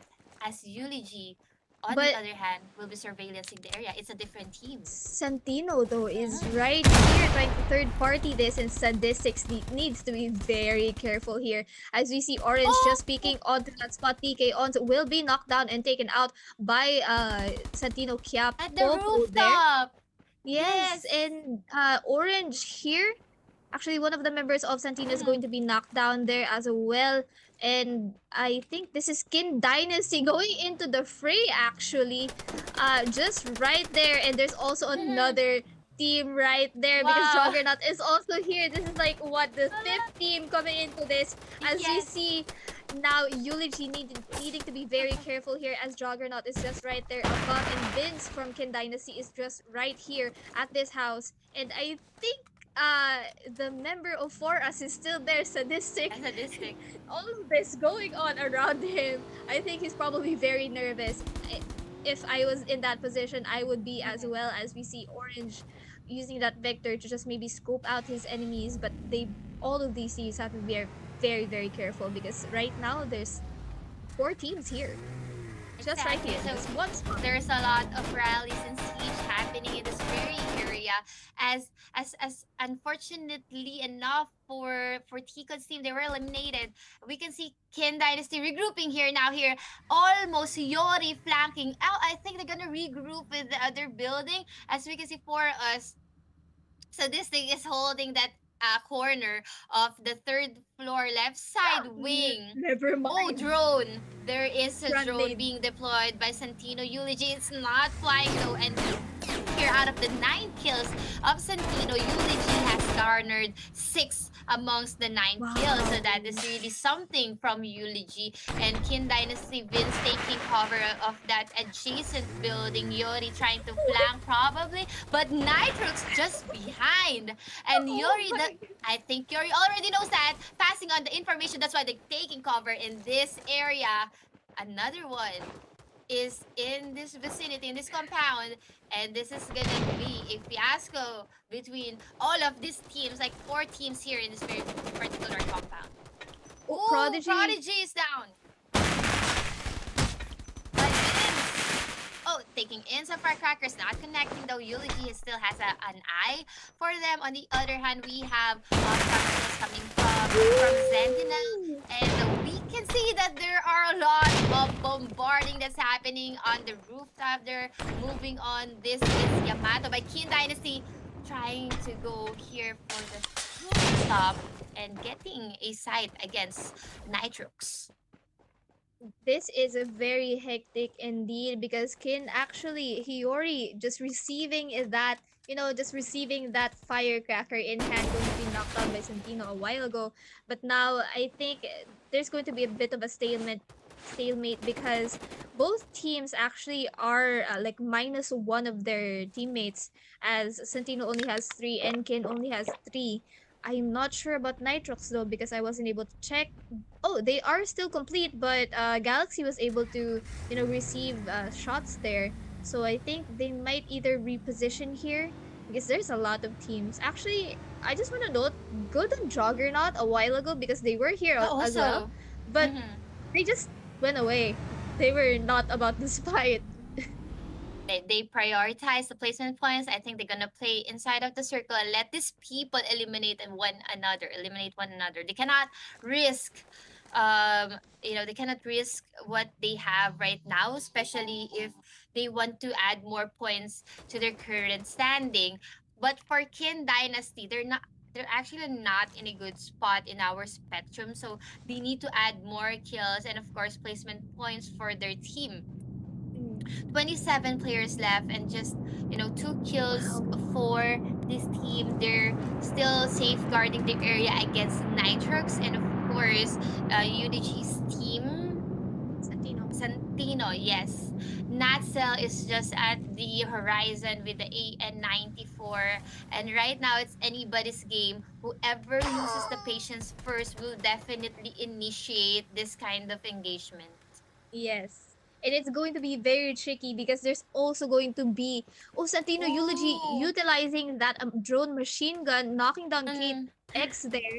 But I don't think Vince has any option but to try and maybe healer gun this or maybe try to scope down the enemies that's going to come for him. But he's getting tagged, I think, from Nitrox actually. So he has to position himself better. And I think that is it for 8X because mhm. he will be eliminated by someone as well. Now Kin only has two remaining members left and Santino also, one of them got tagged a while ago, and now Nitrox using this opportunity to actually rush in, the three-story building that Nitrox is Mhm. very comfortable in. They are rushing into Santino now, knocking down one. Orange going to be bleeding and going to die on the hands of Nitrox here, and Nitrox only has one kill left in Kin Dynasty, using that opportunity to, get out of the Mamba situation. out now. Exactly. So that is nice forward push coming from Galaxy. This he's not yet done for us. He is still surveillancing the area, looking for more players. But I think, like what Bernie said, Kian Oh, Dynasty flying has car. already escaped with that car. Flashy, very very flashy with the skin. He made it fly and then changed it to a skin of his choice. And What a this is nice. our sports car here in Rules of Survival. Now they Top wanna get a clans. hold of Kin Dynasty. They know there's another team there, and that team took that chance to escape. But I think it won't be too long for them as Nitrox is surveillancing the area. And now we're watching PFN Collusions. And by the way, let me just mention that Sadistic already died in that corner, in that very corner. As I So, remember, I think someone from Kin was able to throw Kin the. Dynasty. Yeah. Yeah, and we also seen a lot of drone actions during that skirmish in that compound. Now, this is how our map looks. There are teams who are outside and having a hard time going in. Like for PFN Colossians, they need to let Sentinel go in if they can go for the backstab. But for Sentinel, they're having a mini stopover before eventually going inside of the circle. So that's what PFN Colossians is looking for and kind of guarding Sentinels. I think they have the discipline to wait for that moment for them to finally get these guys off guard and attack them from behind probably, or they gonna stay outside of the circle and wait for the next circle to reveal itself. For then he has 7 med kits. He's patching himself up, 50% for the level 3 helmet. This area has already been looted by the way, but he's still looking for something. If he can get anything from this area, that would definitely help him to move towards the end of our game. Sentinel with a total of 5 kills, actually. Not doing bad at all right now. There's still 22 players remaining. Actually, very fast here. Back to back action that we saw a while ago. And while all of that action was going down, Mao X RSB was just, chilling at Bitter Lake. It's very, very interesting to see because, you know, Mao is actually being very passive right now, as we know that they actually were able to secure 2 wins from the PH finals, as as we saw yesterday. So it's very interesting to see how they're more chill in this match. I think maybe trying to just secure more placement points before, the final circle and the final battle happens. And we see right there, someone just gets, driven Hit over, and Bash run. taking that Bash. whole car. Oh my goodness, that is not pleasant for that player. Definitely. Oh my And now he's goodness. looting the remains of Bash from PF and Colossus. Kin Dynasty wins. He just ran over Bash there, and Bash, it doesn't even have. It wasn't Full even prepared to protect himself. For now, down to 21 players. Circle is about to close in once again. And once they loot Bash, they're now gonna proceed to their next stopover. I think it's gonna be this EFN Colossians. I think they're gonna disengage. Yeah, I think they're gonna choose to go inside the zone more because or maybe look around the edge of the zone. Maybe there's like another person to bash over with the car.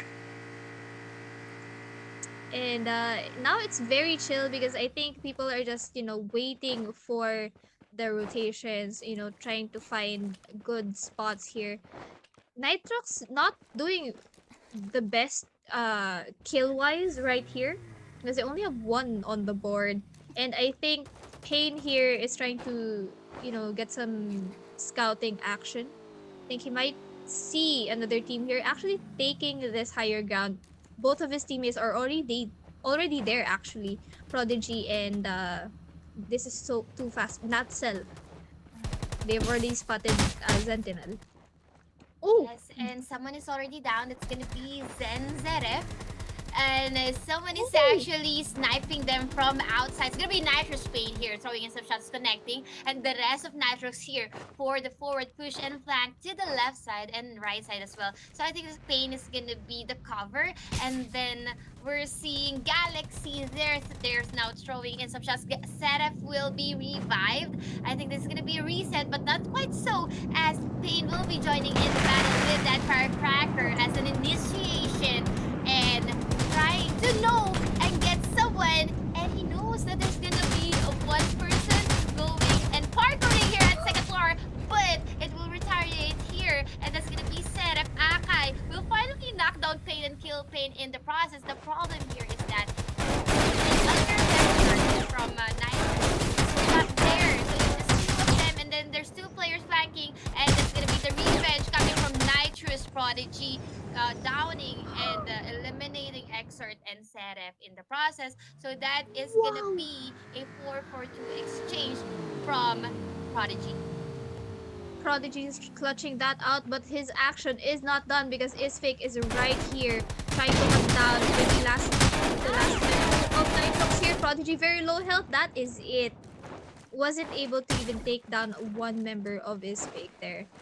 Isfake just capitalizing on that third party, finishing up what Nitrox started against Sentinel, and now they have one kill on the board. Yes, and they were too busy with the flank against those people from Sentinel that they weren't able to actually have a look of of the other teams that are near the vicinity. That's gonna be the is fake team. Like what you said, capitalizing on the third party push there. They were able to do so, and they were able to get just one kill from that one, It and was that. just Prodigy. Oh, Prodigy. So, but I Uh, believe there's still two from Nitrox. I'm not quite sure. no, Let's no. check that later. Prodigy was able to clutch it out. It was, I Mm-hmm. think, 2v1 at the last second, but then he was able to get, more kills. But now, Mao just using this drone, trying to find enemies because they have been very chill towards this game. But yeah, only Prodigy was left alive for that skirmish against Isfake. So it was a very tricky situation. He was able to knock someone down from Isfake, but, a 4v1 situation isn't easy at all. definitely not an easy. It could be possible, but definitely has to exert a lot of effort as compared to a team with, a complete team or like three or duo.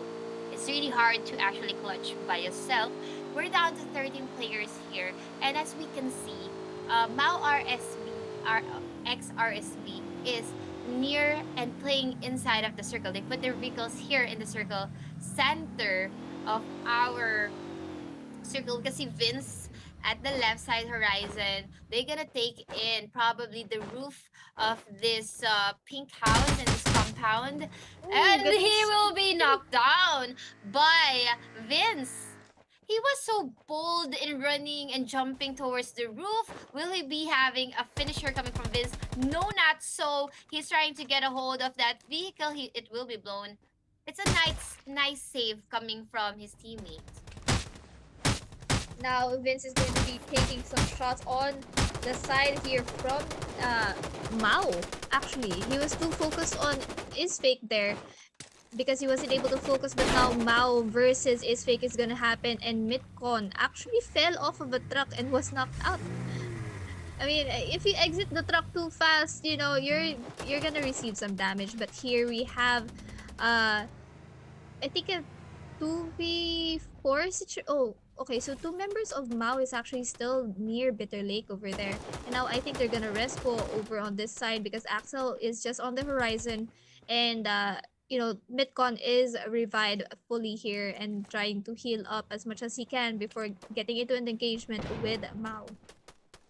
Yes, and we're now down to 12 players here. It's not looking good for Benny, but he will be able to knock down someone, and that's gonna be AMB. Benny here still using this exploded vehicle as a cover, trying to get a hold of the left side and the right side and in front of him. But for the forward push here at the left side, one from Isfix gonna help him cover him up, and that's gonna be Jerry with the PP19 battling up against Alpha there. Alpha retreating and using the pink house as cover, and we can still see other Mao members not really, taking their chance in going in straight where is fake is at. Now another member from is fake is gonna be Vantian. So Jerry, Vantian, and Ben will be here in this very area. On the other hand, off cam kill, we can see Scarlet being eliminated in our game. But for Cake and Alpha, they will be disengaging, I think. But Vantian's already here. Jerry as well is gonna be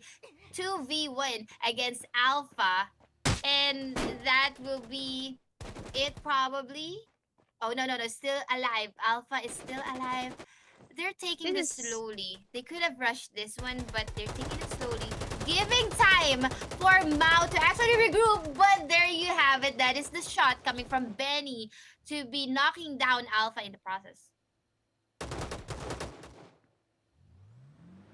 this is a very tricky situation as we see right here. Isfake actually has the higher ground and more people as one of the members of Mao is eliminated A and B there. But now Alpha actually doing very well for holding it out right here. But being outnumbered by Isfake right now isn't really the best situation for them. And Avantian here on the side of this house, Alpha already has a grenade in hand ready to explode. Avantian actually evades that, but Avantian is going to be knocked down by Alpha. Alpha receiving some shots from Jerry as well, using that drone actually.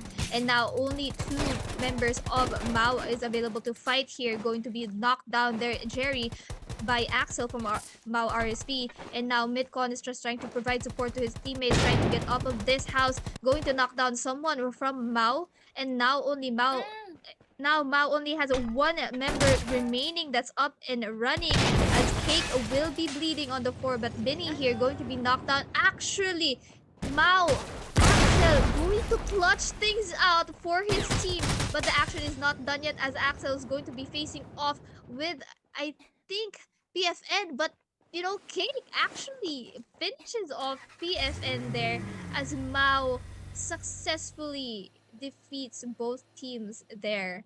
And there's only three remaining players, two from Mao and one I'm not sure about. Yes, one more player playing outside of the circle, but that is a remarkable play coming from Axel and Cake from Mao RSP. And like what you said, they were able to actually win some match last time or yesterday, and they were able to show us what Mao XRSB is all about. But that's gonna be Kin Dynasty Yamato playing for the placement points here, and with 5 kill But he's points near. adding to, yeah, 12 points is gonna be 17 points in total once we conclude our match number 4. And he is so near with our dominating team for match number 4. He can actually take someone out before even going to grave, but before doing so he needs to patch himself up, as the circle is that actually damaging him enough for him to move and, snipe someone from afar. So it's not looking good for Yamato to be patching and moving and patching and moving, getting near to where Mao RSB is at right now. He's now left with like 8 bandages, running with his healer gun, with his flies water, trying to get a good opening if he can just actually land a shot. But this is kind of mission impossible, knowing that the circle is not forgiving in this kind of situation. It really hurts a lot, and this is definitely a mission impossible for Yamato. But still, he's able to get 12 placement points for his team. He's almost near cake. Axel almost low on health on the other hand. Just 5 medkits. He gets inside. Just 4 medkits. He's already inside. Last push for Yamato. Will he be able to clutch this? Clutching it 1v1 here at the rooftop, but still, So Cake will close. get that kill. I mean, high risk, high reward, but unfortunately won't be able to be rewarded in that final engagement, as he added up another point for Mao RSB. And that is it for match number 4. Our victor for our match number 4 is going to be Mao RSB. What a great fight coming from our Group B and Group C. Very well fight indeed, because it was such an entertaining and couple of matches to see, because we saw a lot of third parties happening even mid game, and during late game it was still a nail biter as Yamato really tried to get a win for his team. But that is going to be it for us. So we Yes. shall be giving you guys the recap later on as we take a quick break. We'll see you in a bit.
And we are back here at the Top Clans 2021 Rules of Survival Winter Invitational. Once again, we are your casters. My name is James, together with Vernice. And yeah, Vernice, the past few rounds, Mao RSB, Kin Dynasty actually almost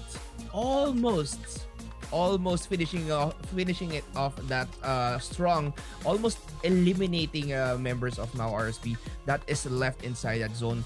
I think there were only 3 players left at that time, 2 from Mao RSB and the 1 from Kin Dynasty. Correct me if I'm wrong, Bernice. Yes, it's very correct. It was so close, James. If only the Kin Dynasty member was able to maybe, get a med kit in before battling it out, he might have, stood a better chance. But, he did have the upper hand for a bit, but then, Mao just completely aware of what was happening. They weren't, passive at all at that stage. But we have the ranking right now. So Tyrant holding on to the 22nd spot, Terror Pro Max on the 21st, Bitter on the 20th, just for fun holding on to that 19th spot. 18th will go to For Valiant Ben, and Elite Eho with the 17th spot. Yes, and because it is round number 5, we'll be having Group A and Group C battle it out in the 2 remaining rounds for today. But for the top 16 spot, we have Grow for Asia, followed by Juggernaut, Sea and Beast, Call and Special at 13th place, Renegade Gods at 12, Kin Dynasty at 11th spot. 10th place we have Born to Win, and 9th place we have Sentinel. 24 points for Sentinel right there. And this actually, the past 4 rounds of Vernice, we had Team B battle it out, or Group B battle it out against their respective opponents. They're here in our semifinals. They battled it out with Group A, and they battled it out with Group C as well. And because of that, Nitrox securing that top spot in our bracket right now, or in our scoreboard right now, with 73 points. It's Nitrox, followed by Mao RSP with 65 points. Then Alchemy Assassin with 42, Santino PH with 34, Is Fake Main at the 5th spot with 33, PFN Colossians at 6th place, followed by Assassin's Legion and For Us. Yes, very well done for these teams right here, but they can't really rest, easy, because there is more points to gain from teams bracket A and bracket C for those teams. So there's still a lot of points to be taken for these teams. So this is still not the final standing, because we still have 2 remaining games left, and we are going to be starting in at game number 5 just in a bit, as our players are probably getting ready at Spawn Island. Just imagine. And now here we have it. Actually shocking. There is a pattern happening right here. Nitrox getting 2 victories, as well as Mao X RSB with 2 victories right here. Game number 5 and game number 6 are still a question, but these 2 teams proving themselves that they want to be in the semifinals, for the grand finals. Yes, and right now they couldn't get a 3-peat because they already played all their rounds for today, because they are both in Group B, Team Nitrox and Mao RSB. And we'll be seeing new winners this time around here in round 5 and round number 6. But right now, we'll be having round 5, Vernice. What are your expectations coming into round number 5? And because we have Group A and Group C in the mix right now. Hopefully, we'll see some of the teams in the lower brackets, lower placement, maybe get a win, because I know that these teams really want to be in the grand finals, because our prize pool isn't small. It's a big thing to win, even just a chunk of that prize pool. And I know that our players are very dedicated to what they're doing, and they know they want to be in the finals for tomorrow. And they have to put in the work right now as we start game number 5 onto Gili Island. Here we have our teams spreading out like the rainbow colors that they are. Yes, and right now we'll be seeing Team Bitter once again from Group A. And I'm pretty sure they'll be landing in Bitter. That is team number 4. They are heading their way in, as you see right That's there. good. And I would be upset if they didn't. well, if they didn't, That's it's going to surprising. be very surprising, a different story right there. But yeah, we'll be seeing teams just spread out here. This is going to be a different battle right now because we have two different groups against each other. And yeah, this is going to be one crazy fight right here because we have Elite Eho in the mix and the Kin Dynasty. And we both Yes. know what they are capable of. We've seen Elite Eho in the wild card, and we've seen Kin Dynasty just tear the whole competition down like what we've seen the previous round. That they almost clutched it out. But I think they only had 3 kills on the board for last round. But back then in the qualifiers, there was a round because I really couldn't forget that there was a round where they got 25 kills. Yes. Very impressive indeed. Just right now, I think um there's a bit of adjusting happening because you know how this is going to be the first match between A and C for the bracket. So I think there's a bit of like testing the waters out. But there's still a lot of places on the lower right that aren't getting looted up. So maybe we'll see some rotations going in there before they head into the zone. And right now n- not a lot of teams are actually next to each other. The nearest that I can see are the ones in Observatory and maybe the one in Wheatown and Safe Store. They might encounter each other, but so far it's very very chill. Yeah, well, most likely a member of Assassin's Legion might actually battle it out with the members and the people in the Windcliff right now because we have one member just lurking behind, and it's not going to be good if they actually push the player here from Assassin's Legion. But that bombing zone will be there in Windcliff. Team 3 will probably realize, oh, there's a team there. We could go there and Hmm. surprise them, but I think they might not I think that's take Santino this. with the in Windcliff. Yeah. I mean, they always go there anyways. So, Yeah. So we have two teams just landing on the same spot. Well, we're used to seeing them land on the yeah. same spot. Santino, Wincliffe, Bitter, of course, in Bitter Mm. Lake. And I mostly Nitrox these two as for well. sure. They land near Squirrel Depot. Yeah. So they each have their own respective landing spots, and they might change it up for the next round. But right now we're seeing them use the same strategy that they did in the finals and in the qualifiers. It's actually very scary to, land in the same spot over and over again. But right here, what's scary is happening right here for um this team because they are getting rushed by four valiant men right here, RoS for Asia. Also, they're already down one member, and Tatsuya Miya had an angle there but didn't take any shots because he was bandaging up. And now the four valiant men are just rushing in like crazy as Scarlet is going to be knocked down there and finished off by the members of Woo! four valiant men. And Tatsuya Miya receiving that MP5 to the face, going to be kill and thirsted right there. And Mavis, only one left for his team, has no other option but to disengage and maybe run away as far as he can before the members of Four Valiant Men, catch up to him. Yes, well, I think that's the best option for Mavis right there is to disengage because he is all alone. He doesn't have enough loot right now to deal with their opponents. And looking at the situation right now, for uh, I think uh there's some technical difficulties on the side of mm, the game, so we might have to, because there's already 22 players remaining. uh-huh. So we shall check on what's gonna happen. Yes, let us see if Give us a second. we We're trying are to. going to restart the game or whatnot because a lot of players just left the game. And We are just trying to double check with our team, because it's not very fair for the players who were disconnected, I think.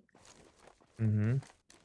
So we're just gonna And try to talk a bit and maybe entertain you guys. So while we're at it, please like and share the stream so that your teammates or clanmates can actually watch all the action, and you guys can learn a bit from our players here, because they really are the best of the best. So you can learn some strategies that you can apply on your ranked games in rules of survival.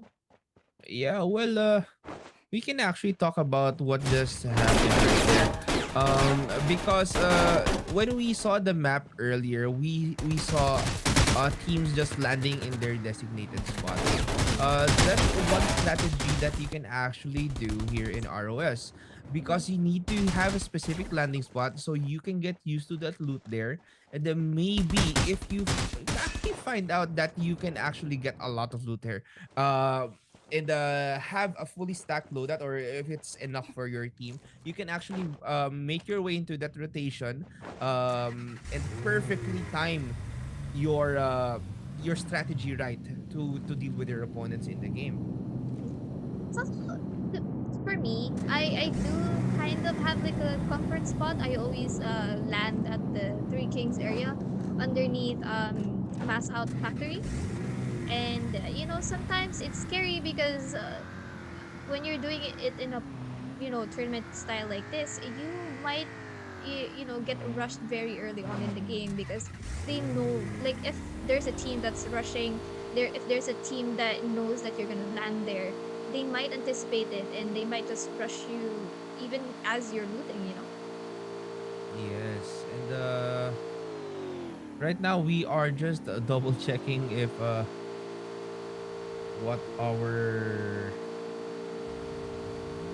situation is going to be. But yeah, right now we are seeing how these teams can actually battle it out with each other. We've seen how these teams perform in a clutch situation, especially in Dynasty last round.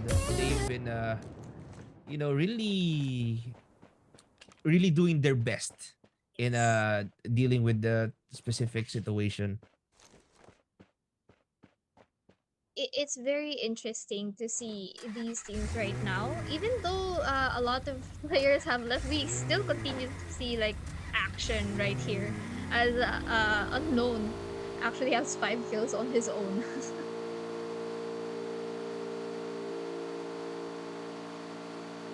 Right Right. now, we are just double checking and waiting for the word from our producers and our technical team. Yes. Because the players might have encountered some technical difficulties because all of them got booted, More than or half of them, right? yeah, all of them all left at the same time. Yeah. So, but not all, because some of them just got disconnected, just left the game just like that. So I'm not really sure. We just started the game, so um, not really sure what happened there. Not sure. I'm not sure either, but we do have 13 players left. And Elite is actually still, well, they don't have 4 members, but they're complete. I mean, they're all alive. And none of them got, I think, kicked out or left the game. So, yeah, James, how are you? How are the games so far for you? Well, I'm really looking forward into how these games perform, because Elite has been underperforming, because for the rounds 1 and 2, they got eliminated really early on in this Mm, Elite Evo, and I'm pretty sure they have much to offer here in the semifinals. They just didn't get that right spot or timing to deal with their opponents in that situation. So yeah, maybe very we'll be true. seeing more of them here in rounds 5 and 6. I mean, Elite as well as Kin Dynasty, they were both like the top two of wildcard and Philippines. So they both have a lot to prove in this one, because we saw how Nitrox just proved that that's why they're the number ones, and that's why they are, the previous champions, because they won twice, as well as Mao XRSB. Kudos to them. But I did see there's a possibility that we might see also another double win for one of these teams, and brackets A and C. Yes, well, we might see a double win here or back-to-back win coming from these teams, especially uh, because we know how these teams try and clutch out victories in every situation. We know how these teams can perform, and they've been performing really well. That's why they are here in the semifinals. Back then in the finals or in the wild card and the PH finals, um, some of them just played it a little bit safe. Some of them changed their strategies for a bit just to deal with with their opponents in that specific situation, and they know how to adjust their plans. They know how to plan ahead.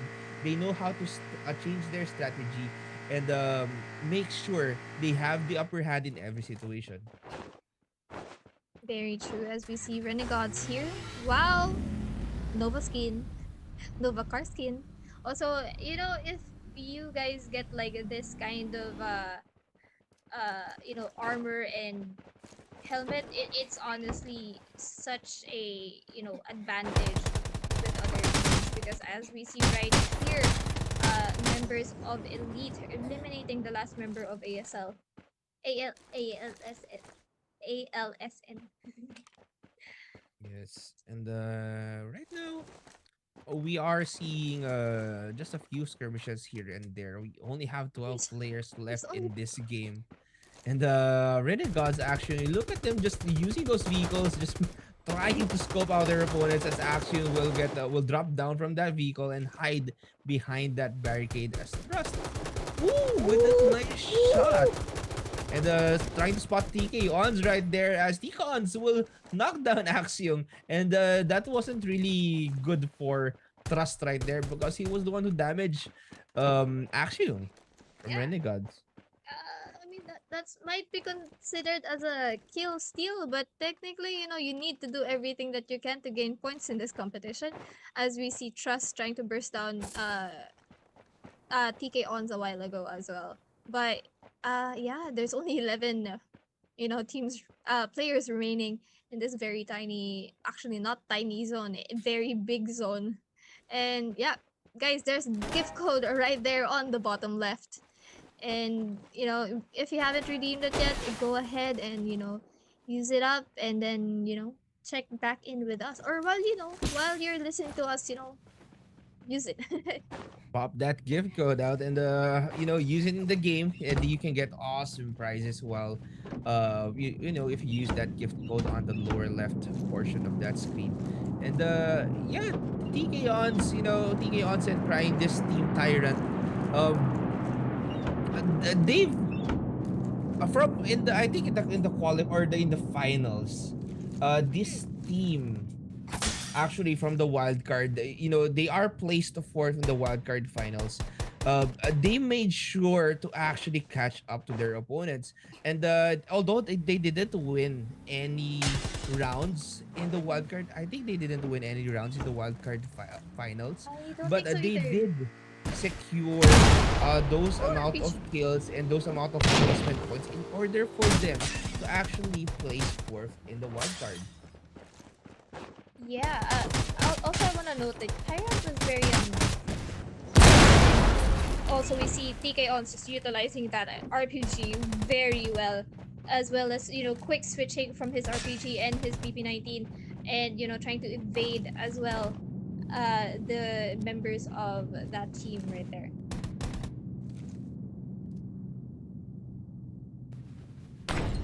Right now, uh, TK On's just soloing this, trying to get some more kills, I guess. And he only has two RPGs left in him, but Elite is still holding on with the three members right there.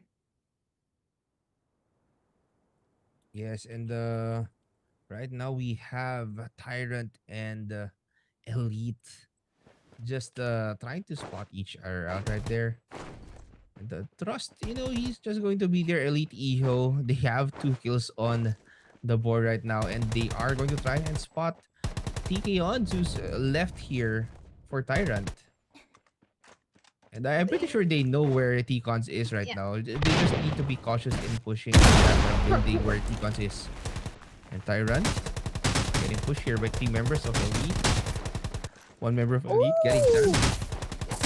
T-Cons. Ooh! TK Ons almost finishing off Trust right there, but wasn't able to do so because, the advantage in terms of numbers, Elite just Mm. used that. But TK also really held on for his dear life right there, actually evading 3 members, and actually was successful in, knocking someone down. It was honestly such a sight to see. The jump shots, the quick turns that they had. It's wow, that takes a lot of practice, James. Yes, and I believe our teams are really prepared for this type of situation. Like what we saw earlier for King Dynasty, all alone, you can flush it out because some players or some yes, and as we we just had word that we are going to remake this round of 5. And yeah, because I'm not really sure what happened right there, and just a lot of players just left the game just like that. So we are going to remake that lobby. We are going to, I think, cancel out the points that just happened right there, and the repeat or restart around number 5, as we are going to take a quick break. When we come back, it's going to be round number 5. So sit back, relax, and stay tuned.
And we are back here at the Top Clans 2021 Rules of Survival Winter Invitational. Once again, we are your casters. My name is James, together with Vernice.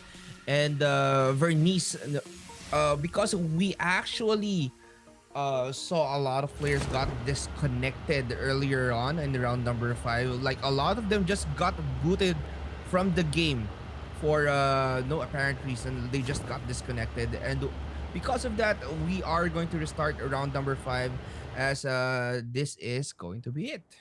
Yes, of course we want all the players to have equal chances. This, we want things to be fair and square for all the players because they're all playing the best that they can out there. But restarting, it's also a bit of fatigue because these players have probably been playing all day long. Also, they probably had like a bit of practice before getting into the tournament. So we shall see on what's gonna happen on game number 5. Yes. Well, looking at the map right now, Vernice, of course, we are still seeing Team Bitterland and Bitter Lake, Team Santino land in Windcliff area, and still the same landing spots for our team's Assassin's Legion, just landing in Thermal Power and the vicinity of Windcliff as well, near logging camps as well. And I think that's PFN Collusions in logging camps. I Uh, believe they are the team, and Alchemy Assassin there in Wheat Town. We have a team in Safe Store right now, and I think that's Elite EHO. we And also have a team, hmm, well, a singular player on Spawn Island. yes, from Born to Win. And Yes. we are seeing a two-man split here for four Valiant Men, and they are not looting together. So this is going to be a different game here in round number 5, as we are seeing different um spots for our player, for some of our teams. But for Santino and the Bitter, I'm pretty sure they land at the same spot at every round. So Yes. yeah, no one landed at Scroll Depot, and only one team landed there in the observatory. And yeah, this is going to be a different game. Our players are pretty scattered actually. It's a good like balance of where they're gonna loot. But I think the nearest teams that will probably get into a skirmish first is teams number 17, 18, and 23, as they are right next to each other, and now the bombing zone is actually there. So their opponents will probably realize that, hey, there's a team there, why don't we get some points in. Yes, and Team Tyrant, we actually saw T-Cons got knocked down earlier. But right now he got picked up. He is using those bandages and healing up right now. And they are going to loot this place up.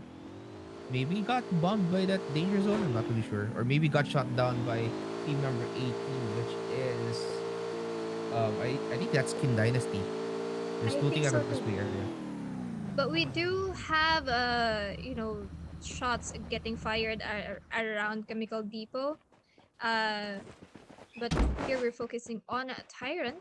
So I think they're just trying to, get some more loot or finish up the loot in this area. Yes, the Tyrant is just going to play it a little bit safe. They don't want to engage with any more opponents as of right now. So they are just making sure they have enough loot to engage against difficult opponents here in this lobby, because we all know what Kin Dynasty is capable of. Like what I've said Mm. earlier, back then in the qualifiers, they managed to get 20 plus skills in a single round. So and I think back then in the PH finals, although they didn't place first, they got the most kills out of everyone there Yeah, in the finals. they did.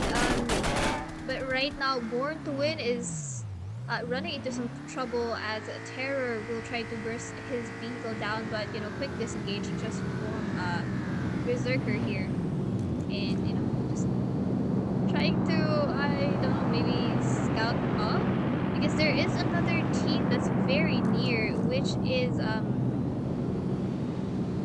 that was very fast. I couldn't see. Yes, and And right now, Born to Win is actually getting pushed here. I think this is um yeah, there's a team, right? Just Roll for Asia. I think that's Roll for Asia just pushing Born to Win right here. And they do want to get as much loot as possible, of course. They want to pick off their opponents as Mavis. Earlier on, Mavis, I think, was the only player left before we restarted. Mm. But Yes. this is going to be different right now because just a lot of players just really got booted up in that previous situation right there. But enough of that. This is round number 5. We are going to see a lot of different strategies here because they are going to go up against a different team, especially last round, a team or Group C. We're up against Group B. This is going to be different because they are going to go up against Group A. Yes, and now a Born to Win Berserker is in actually a very interesting place because he's technically in between two teams right here. But right here, Company is going to receive a lot of company on the hands of four Valiant Men as he will be roasted down. And now four Valiant Men will try to revive their teammate here. Brush will be off. But then Moku is going to be down, but the healer gun quick from Brush. Brush is going to be knocked down as well. Per doing his job right there, trying to flank on the behind, and now completely wiping out the members of Four Valiant Men as they only need one elimination left as to secure the 4 kills that they can get, as they did right there as Per will try to revive his teammate here. Yes, it's a 2 against 4 exchange. As PFN Colossians will take down a team that's 4 Valiant Men down now in round number 5. And PFN Colossians has been playing really, really well.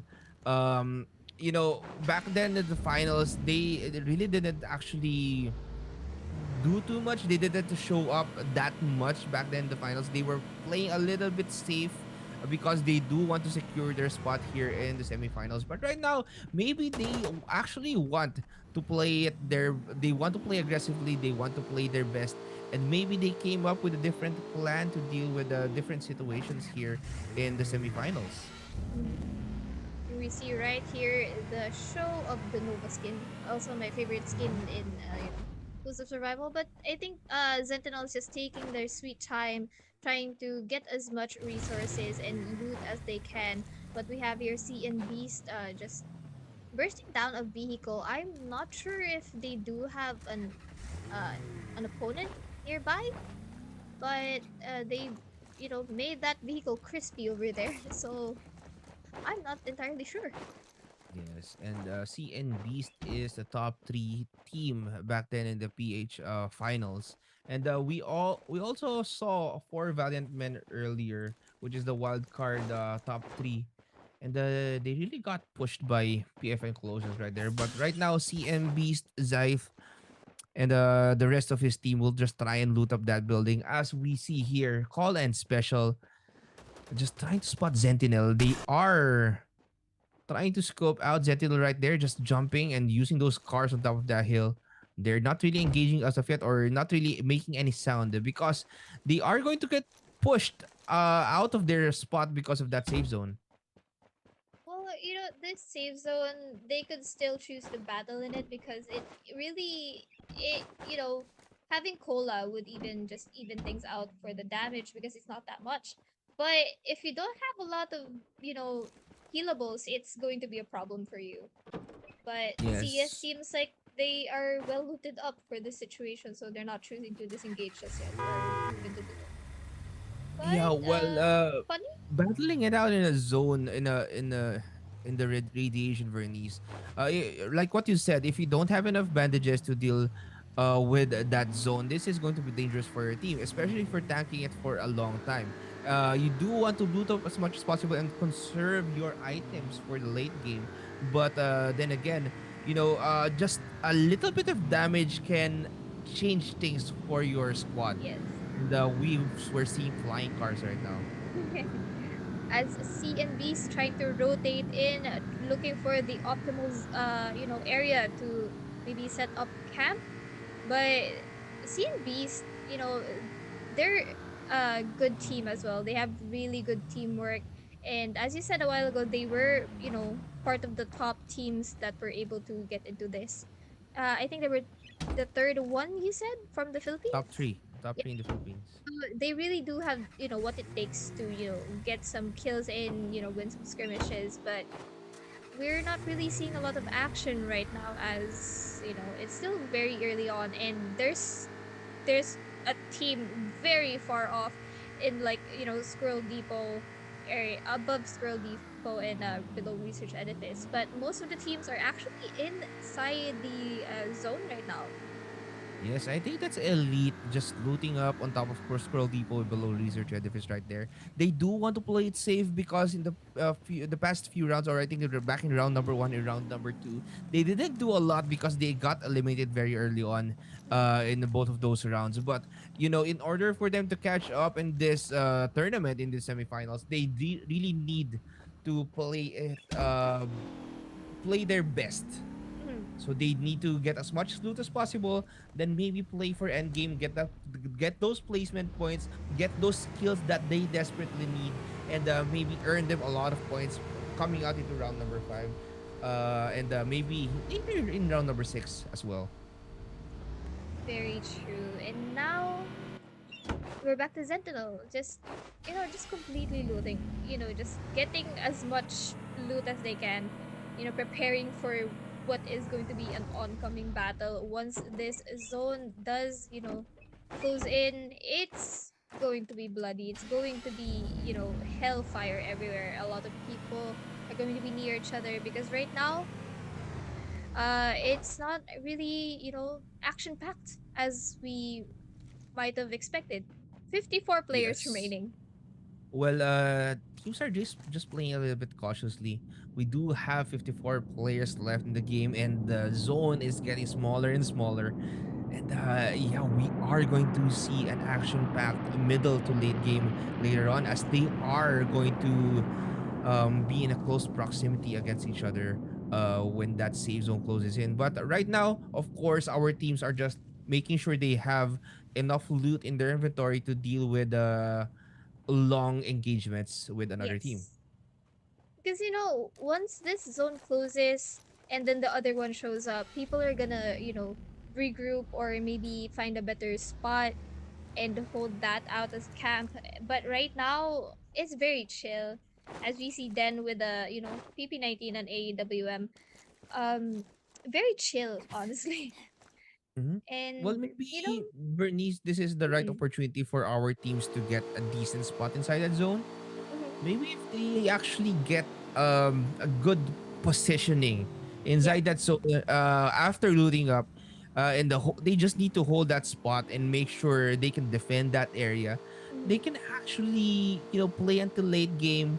They can loot up as much as possible for the bodies that just to rush inside that building that are unaware that they are there. Yes, very true. And also, it's very important to find a spot because once, the zone closes in and you're caught up in like the open area and you don't really have a vehicle or your vehicle got destroyed, you can get pinched from a lot of sides, unlike having cover if you're in a building or, near having cover like a rock or a tree. It's still very difficult if you're just out in the open, honestly. Yes. Well, you don't want to get out of place in you don't want to be out of place in a situation such as this one, as we have a lot of teams right now Oh just my goodness. closing in on each other. Elite Eho, you can see them just using those vehicles. I think they are playing separately right now. They have different vehicles each. They might encounter I think that's Born to Win right there. Hmm. But Oh my Terror goodness. is trying to scout out Berserker right there. Cowboy. He's still here, James. A while ago, we saw Berserker try to get away from Terror on this area, and apparently, he's still stuck over that beach side over there. Well, they are gatekeeping this spot. And the Mm. Berserker maybe just is just trying to find loot. But right now we can see here on the feed that Elite actually blowing up a vehicle here from CES. And right now, it's going to be a battle CES versus Elite. EO right here. As we see Elite getting three members knocked down. CES baby getting knocked down as well, as we only have one member for each squad. As CES, no, CES will get wiped out. Elite winning that engagement, but barely doing so because they Hmm. only have one player left in their squad. If actually Maze gets wiped out or gets eliminated from that fight, this will be dangerous for Elite because that lessens their chances into getting into the grand finals. Mhm.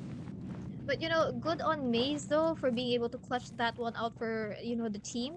But I noticed a while ago Maze probably didn't have like a healer gun, so he actually waited for his teammate to drop the healer gun and heal, because manual healing takes a lot of time, unlike the healer gun. Because healer Mhm. guns just 1 second and you're up, but the manual heal takes time, and you don't want to get ganked on, get another team on you as a third party when you're healing your teammates. Well, it is going to be dangerous if you are healing for about, I think it's about 10 seconds before Yeah. you pick up your buddy up uh there in the squad compared to a healer gun. And I think we've seen earlier how Nitrox can utilize that healer gun because when Nitrox when watching Nitrox use that healer gun, I see that they are very quick in using that healer gun, that they can actually pick up their teammates very very quickly. Mm. Like they have really good aim Mhm. that they can pick off their opponents while picking up their teammates that are down. It also enables them to, get up and moving immediately, because, having that extra firepower, provided by your teammates is so helpful, unlike if you're fighting a 1v1 situation. So it's very essential to have like a healer gun, honestly.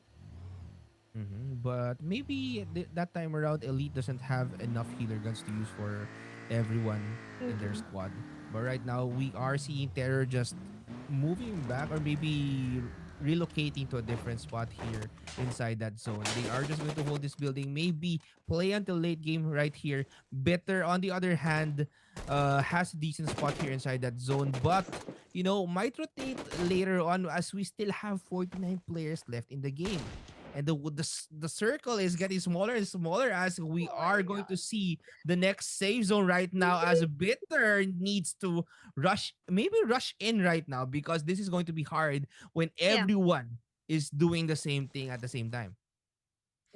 James, this is gonna be you know a party later, once all of these teams, once all of these 48 players remain, get into that safe zone. There's gonna be cars wrecked everywhere, just like we saw right now, as Elite Iho has to evade that car quickly before blowing being blown up by PFN Caduceus over there, as we see right now. Santino getting a kill onto Kin Dynasty here, and Kin is actually going to get wiped out by ALSN from another Oh, angle, so as maybe Santino's ALSN is in the alone. top of that hill though. Yeah, Eulogy here, very lucky that he wasn't spotted by ALSN there, because right now they're gonna loot up. They're gonna have to loot up, Yes. and if Santino doesn't get noticed here, then good on him. But we do have four teams nearby. Actually, no, all the teams are nearby, to be fair. But right here, we do see C and Beast trying to, burst down that vehicle so the Tyrant won't have anything to use later on.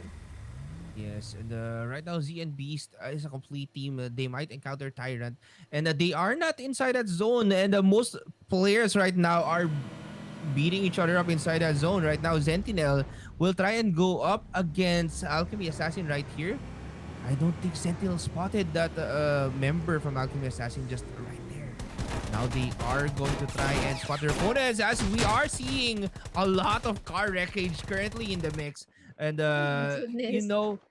we Akai is I think kind of lost right there He doesn't know what to do because there's a lot of things happening right now. And same goes for us, as we are seeing a lot of things happen in front of our eyes, and there are battles left and right here in the Oh safe my zone. And the goodness. CN Beast versus Tyrant is happening right now. TK Ons is Wow. going to try in and go for that push. CN Beasts are hiding behind that car wreckage. They are going to throw that firecrackers and throwables against them. And will that connect? No. Nope. Renzi is half HP. Ninja as well. They are going to try and survive the attack from Tyrant right here. Now they are repositioning themselves right now, Tyrant, and they are going to loot up. But I'm not sure if C and B is wiped out. Are they already wiped out? Oh What? my A goodness, lot a of lot oops, of action oh my going goodness. down on the board. Very scary what happened there because Terror, I think that was Terror just, completely having a squad wipe over there. And now we do have Tyrant with 1 kill on the board.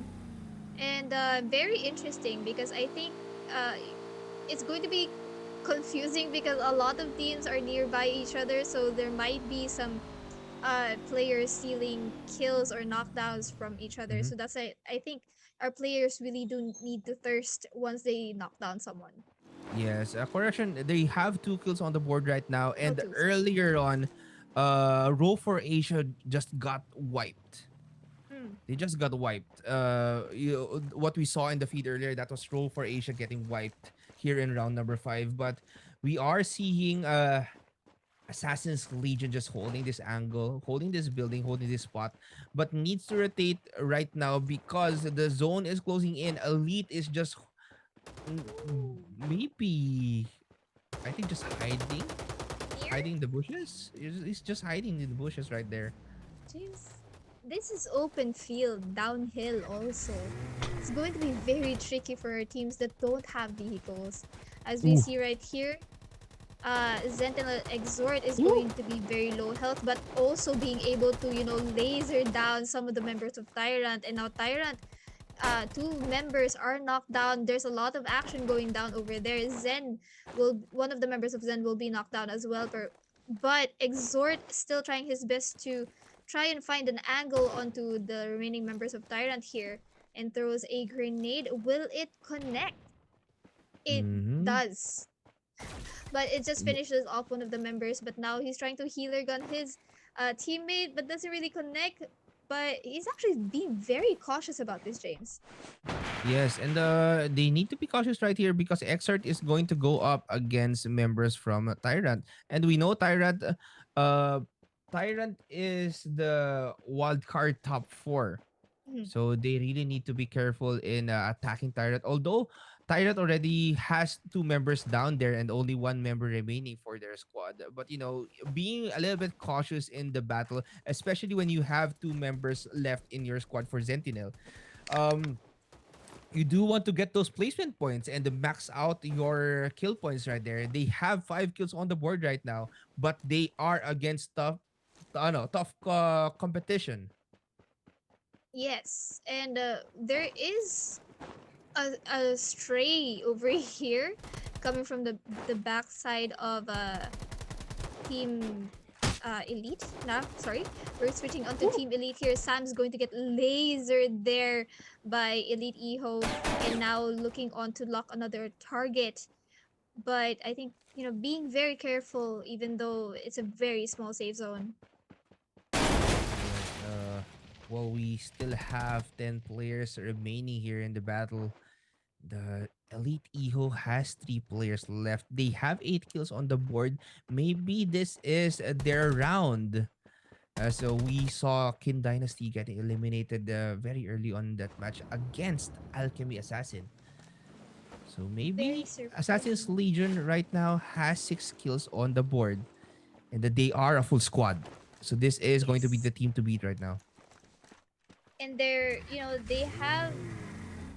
have the zone basically, and they do have high ground as well. And as we see elite Eho here trying to move up, actually one of the members of ASL is going to be knocked down here. Firecracker goes. Will it connect? It does, completely killing the member of ASL there. as we see Elite Iho trying to, corner the members of ASL on top of the mountain. Yes, this is going to be a 3 versus 2 battle. I think Elite Eho left one of their members outside of the zone. It's going to be 3 versus 2 or 3 versus 3 versus 1 situation here as we only have 7 players left in the game. But here inside that zone, it's going to be a 3 versus 2 situation as we are seeing Elite Eho just throwing those firecrackers and grenades against Assassin's Legion right here. But two members of Elite getting knocked down and finished off. Maze is the only one left for Elite Assassin's Legion with 8 kills on the board right now. And we'll try and finish off this game strong as we only have 5 players left in the game.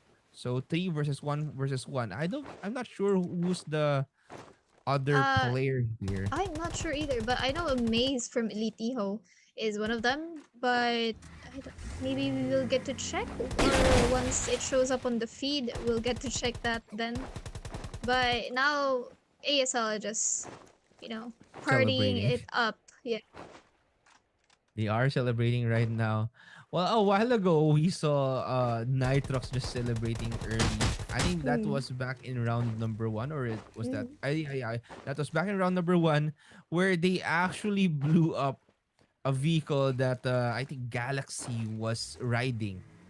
Then in the end, just gave the kill to I think that was Alchemy Assassin or Assassin's Legion just Ah, getting that kill for getting an additional point yeah. for Too their much of an squad. early celebration then. Early celebration.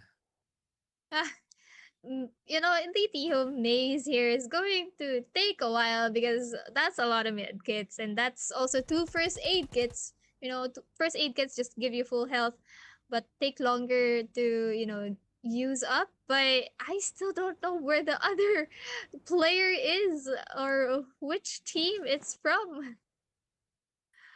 Oh my Hmm. god. But Elite does have 9 kills, a whopping 9 kills. Yes, 9 kills on the board for Elite. Not really sure where the other player is. Same. Maybe Ah, Bitter. Bitter! Oh, Bitter. That's Bitter. Bitter crazy being a little bit crazy right here. I think there are two players with crazy. There are two Well, crazy Bitter wait. players. He might still be able to get more medkits actually, because I think this is the area that Tyrant was at. So maybe all their, uh bandages and medkits are still there. But Mm-hmm. Mace still 18. A lot of medkits remaining. Yes, and Maze isn't going to go down anytime soon. Although he is far from that zone, this is this is looking really good for Elite because this is going to be the redemption. They are going to get probably second place if Bitter Crazy doesn't get enough medkits on time. So maybe he will try and clutch this out. Maybe try and eliminate a few members of Assassin's Legion right in front of him. But Crazy right now is getting pushed here by He Assassin's got hurt. Legion. He got hurt. The vehicle. Oh. They heard the vehicle. But there's only one medkit left. So Crazy right Now now, no medkits left. Oh my no goodness. medkits left. We'll try and just find an angle here against Assassin's Legion. Will he try and shoot? No, maybe Nah, not. He just give decided it to nah. the zone. I'm not gonna Extra give kill for you them. more points because of Yep. that. And yeah, Elite will secure that second place spot because I don't think he's going to move here anytime soon. With 11 medkits left in his inventory. Also, that's pretty Uh, far. yeah. It's pretty And far. like what I said, Vernice earlier, Mm. round number one and round number two, Elite has been eliminated very early on in the game. So I don't think they had a lot of points because of that. I don't know if they got kills. Mhm. But this is going to be their round, as well as Assassin's Legion, getting I think 8 kills for Assassin's Legion and Elite getting 9 kills here. So this will actually boost their score up in the scoreboard. And these teams really did hang on until the last second, and Great on Maze though. I think Maze was the one that clutched it up for the team a while ago when they were battling it out when they were rotating earlier on. Oh, that was Mm-hmm. very close. I almost I thought he was gonna drop to the zone already, but and not this two medkits left. This is not gonna last a while anymore. Yeah, he will be dropping right now. This is going to be last medkit. Last He will one. pop this out and maybe throw that grenade. Ready for No, he will oh. just This dance. is just a little This emote. goes. Uh-huh. And yes, Elite EO getting some place, but Assassin's Legion placing first here. And I gotta remind you guys, back in season one, Assassin's Legion was a top two team. Ooh. And You know, our team's really proving why they're here. As we saw the previous victor, Nitrox, taking home two victories, not just one but two, for today, and now Assassin's Legion, the top two from last season, taking down another victory for their team. So really, our teams are proving what they're worth. yes, and like we said earlier, Bernice, there is a different winner here in round number five. Let's see later on in round number six if actually Assassin's Legion can actually clutch it out and maybe win that last and final round for Yep. today. But our teams are just trying to make it out on top and place themselves in a decent spot to get to reach the grand finals that will happen this weekend. But for now, that's it for round number five. We'll be showing you the highlights for that round as we'll be taking a short break. When we come back, it's going to be round number six. So sit back, relax, and stay tuned.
And we are back here, the Top Clans 2021 Rules of Survival Winter Invitational once again. We are your casters. This is James, together with Vernice, and we have some unfortunate news yet again because one team here in the semifinals won't be proceeding any further because they were caught cheating after close investigation, and that team that won't be proceeding any further and won't be playing any more rounds is Renegade Gods. And very very unfortunate for them, but Bernice, we need to move on to the tournament. And yeah, round number 5, Vernice, what are your thoughts about it? Yeah, like I said a while ago, I knew that couple of last round, the last zone will be very bloody, because as we saw, a lot of kills happened right there. But we have the point system here, we have our rankings. For now, this is going to be just for fun on the 21st spot, for Valiant Men holding on to the 20th, Juggernaut holding on to the 19th, 18th will go to calls and special. Tyrant will be holding on to that 17th spot too. Yes, and Tyrant, they performed really well last round, but unfortunately for them, they got really pinched by the opposing teams. But here in the 16th spot, we have Ro for Asia, then followed by Terra Pro Max, then Bitter, followed by C and Beast, Kin Dynasty, Born to Win for us, and Elite Eho. And we do gotta take note, or teams do gotta take note, that only the top 16 teams here in the semifinals will move on to the grand finals. So this is the last rounds for Group A and Group C to catch up here in this tournament. Yes, and now we have Nitrox holding on to first, Mao XRSB holding on to the second spot, followed by Assassin's Legion, Alchemy Assassin, BFN Colossians, Santino PH, Sentinel, and is a fake main. So, Nitrox is really setting the bar high. I don't, even if one of the teams here do a great game, I don't think the points is just massive for Nitrox. I don't think they're gonna get down anytime soon from the Assassin's Legion is right now in the 3rd spot. So if they actually win this and max out their kill points, they can actually overtake the points here of or the overthrow rather Nitrox, who's at the 1st spot right now. But this is going to be our last and final round. This is match number 6. We'll be having Group A and Group C battle it out here in our last and final match for today, Bernice. It's been a very interesting semifinals for today, and after this game, that is it. The top 16 will go on and move forward to the grand finals for tomorrow and on Sunday. But this is the last chance for some teams to make it into the grand finals. So I think some re-evaluation and re-strategizing is needed for some of the teams that aren't really doing that well on points. Well, coming into round number 6 right now, Vernice, what are your thoughts and expectations for our teams here today or in this match? Some of the teams that are still playing and are still not in the top 16, they really need to do well on this one, because this is it. Do or get eliminated from the tournament. Some of the teams really need to step up their game, but I think it's still possible. If you get like a good game, max out your kill points and max out your as high a placement as you can get if you really want to get into the grand finals for tomorrow. Well, I think these teams are teams right here in round number 6. Of course, they all of them want to get in the grand finals that will happen this weekend. But yeah, we are seeing teams just land on the same spot as they did earlier. Elite Eho just landing in Safe Store area, Bitter landing in Bill Lake area, and we are seeing Santino land in the Wincliffe. The same goes for Assassin's Legion. They are landing in Thermal Power, and most of them are landing in the same spot. But we can see here there's a new team here in Observatory. There's going to be team number 24, team number 6, and I think that's one more team in the It mix there in it Observatory. seems like a green one. I am not sure though. Maybe there's one sole member, or that's a Yeah. full team inside Observatory as well. But this is going to be a tough battle there in Observatory, as we have a three-way battle there. And right now, Team Sentinel. number 5. Born to Win. Oh, so Born to Win is there as well. Hmm. So this is going to be dangerous for Born to Win. I think he is all alone there. Maybe. No, He he is not. might. He's not alone. I think his team already got wiped out, and he's the only one left there. That is But very unfortunate. they are chasing him down though, and this is going to be dangerous for Born to Win. That sole survivor of Born to Win has to be very careful now. And there's not a lot of houses, uh, below the observatory. I mean, I think maybe some of them have been looted by team number 24, Sentinel here, trying to look for you know, other players and maybe more loot because right now he only has like a crossbow and a vector, and Mm-hmm. you know, a crossbow isn't really the best. Well, unless you have attachments for it, so The Jade launcher, but maybe you can use it to your advantage. But these teams or these players, they know what they are doing. Maybe they just want to get it for future use. features. For you future We use. should, Yeah, maybe before they get a better gun. yeah. Maybe they're just waiting to get a better gun. That's why they're using it right now. We have here CES still complete and on the move. Maybe get some more loot. But I am very curious on where the Born to Win player is now because he was headed in this direction. Uh yeah, so we shall see on what's gonna happen. But right now, early game, very chill for now. Very loot filled early game.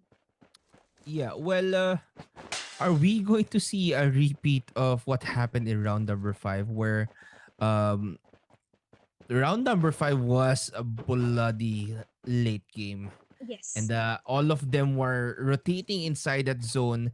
They're not really sure of what they need to do, because a lot of gunfires can be heard if you're actually playing here in the game. Mm. You can hear a lot of gunfires. You can see a lot of what they call this, Signals. of signals there in your compass. So yeah, you will get really you will be confused on what to do. Yes. It would be like, combobulating if you're inside the game and you're just seeing all of this action unfold. You're hearing gunshots left and right, and it might be like that this game as well, because as we see, all our teams, well, most of our teams, the ones who aren't in observatory, they Mm-hmm.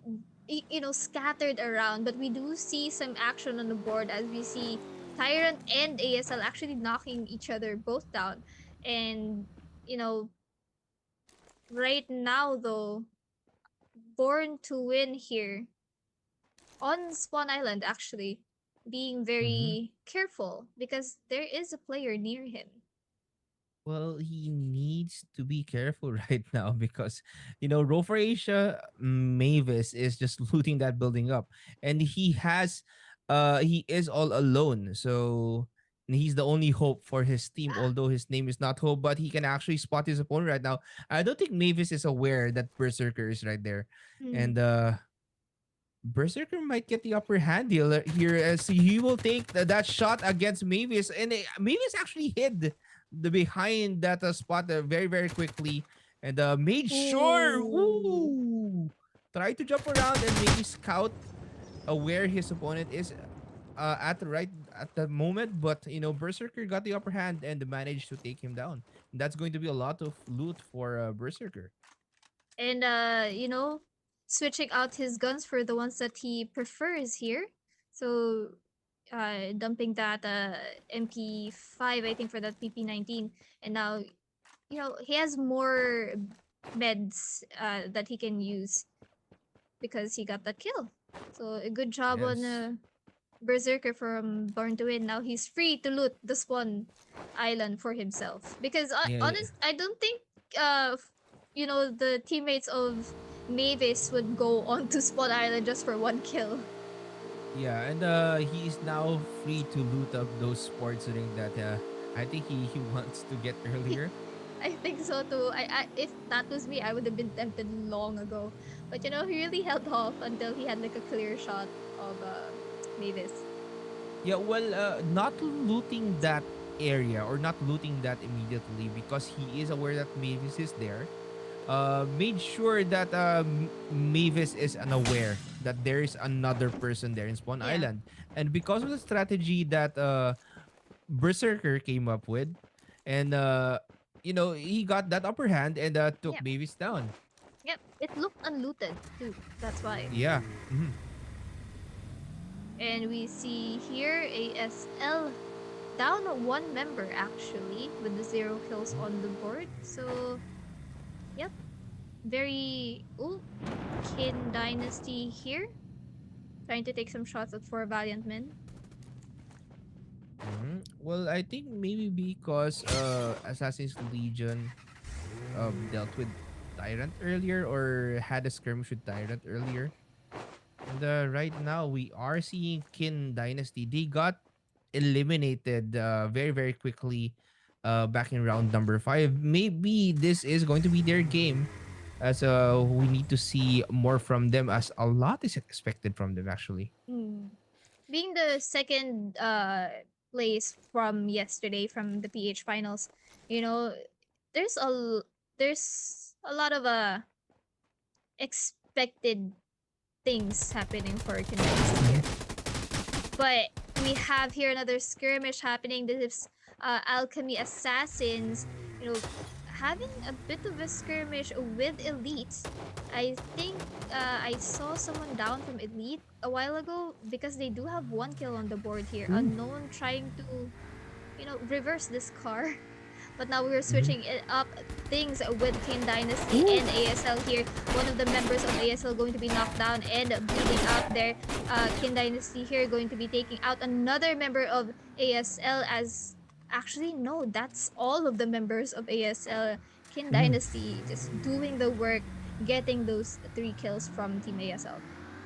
Yes, they really did rush in and eliminate their opponents very, very quickly. But you do gotta see our what we saw earlier was Kin Dynasty just being aggressive at that sense, and right now James, we. Mm, Boros Asia actually went to Spawn Island and killed off the remaining member of Born to Win. As you see right there on top of our map, they're Oh. rotating in again. I mean, a Oh, kill is a kill. It's a point still, you know? maybe because they are aware that Born to Win has a lot of medkits. So Probably. maybe they do want to get those resources that Born to Win actually looted up. But maybe the members of Row for Asia weren't aware that the Born to Win or there's only one player of Born to Win left. Yeah.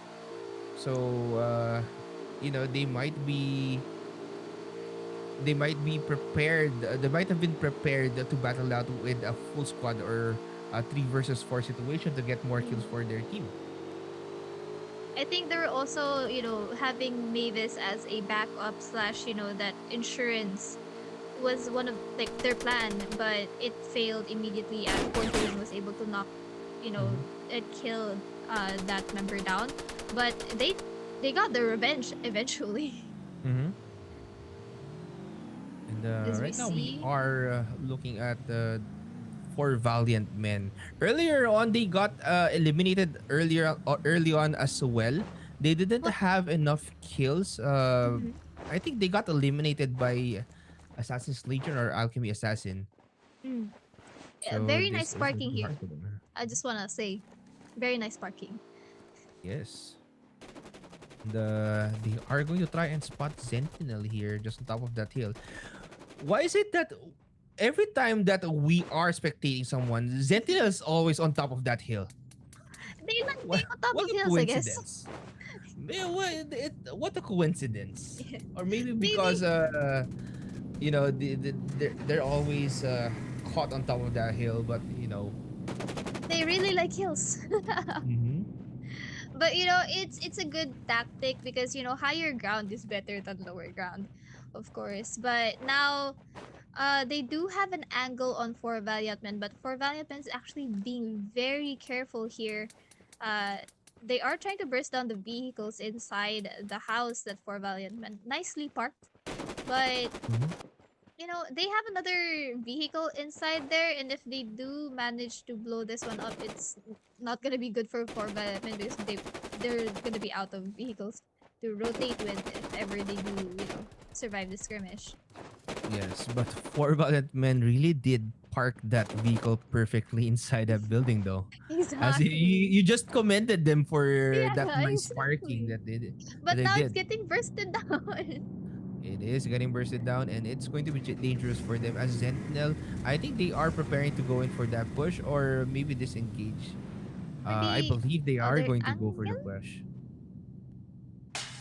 I don't think they need to change their angles just yet because I don't think four Valiant Men or the whole squad of 4 VM is aware that there's a whole squad right here. But Zeref and Akai will now try and push in while Exort is just there on top of that hill, making sure to get that or maybe have that cover Oh, fire to deal with their opponents right there at the bottom of that hill. But four Valiant Men reposition themselves very, very quickly to make sure they actually hold that angle really well and deal with their opponents very, very quickly. But you can see here, Zetiel Zeref just trying to go in, just tagging someone here from four Valiant Men. Zeref not really getting tagged very, here.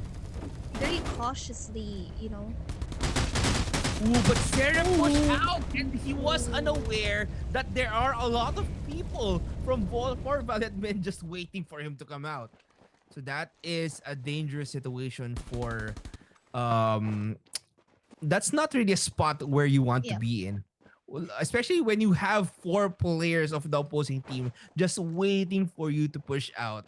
And Mm. when he actually did so, there were four people waiting for him and gun him down really, really quickly. But Sentinel, they want to go in for that push. They want that revenge because you eliminated our teammate. We are going to gun you down. Yeah. So right And now, they're honestly just, utilizing this third person view to their advantage, trying to swerve the camera view from left to right to have an angle on Sentinel here. mhm. But right now, they are stalemate. Not really. No one's actually pushing in right now, but for Valiant Men, Moku, they Closing the close door. their door. Molotov will get thrown. Maybe if Moku pushes out right now, he can actually take down Akai. But nothing is actually no play is actually being made right here Ooh, as above. one beat above. And that was actually a good play coming from Exort. But But they he. Mm, they have to be careful because I think I saw Elite from above as well, from the hill. And now we see here one of the members of Four Valiant Men not being cautious enough there, but ooh. take down another member there of Sentinel as Four Valiant Men will battle it out with another member here, trying to gun him down. But these car wreckages are just in the way, but Moku be knocked down himself by Exhort there for Sentinel, but Company will keep Moku company as he tries to revive his teammate right here. Yes, well, if company wasn't there, it would have been the end for Moku. But a Mm. valiant effort here, coming from the opponents of four valiant men. Um, Well, now yeah, three Valiant Men. yeah, and they really did their best. Sentinel.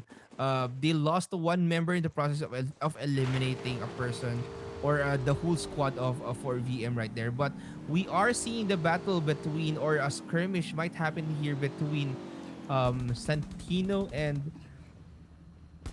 um Roll for Asia. That's Tatsuya Miya getting knocked down. And slowly but surely, Santino wants to try and push in as Nyon will spot someone just hiding behind showers there. Ooh. not sneaky enough for Nayon as, got lasered down, James. You saw that? Oh my goodness. Well, Santino was or Nayan was aware that there is someone just waiting there inside the path. So maybe because Oh, that is a spot oh, that you oh. usually hide in. That's why Vampires. they are prepared to shoot while Hmm. peeking that corner or while peeking that angle. Yes, we do have 39 players remaining, and a lot of teams are still outside of the safe zone actually currently right now. Team number 17 holding on to that middle, I think there's like two houses over there. So I think Mm-hmm. that's where they're positioning themselves. But now teams number 21 and 22 are starting to rotate in. So team number 21 might encounter team number 6 here, and There. might in actually no, mm, never mind. Might encounter another team, actually might encounter Mm-hmm. four valiant men in teams number 8 and 7, as teams number 8 and 7 are actually having a fight over there. Yes, that is CN Beast and Elite Eho just attacking each other. But right now, Oh. Elite will get eliminated. Whole squad will get wiped out as CN Beast will get the upper hand in that fight. But Santino is closing in on them. That's team number 21. Bitter also heard the fight and wants to get in on the action as well, as they are closing in on team number 7 as well as team number 21, who is rotating in to go that zone. Mm.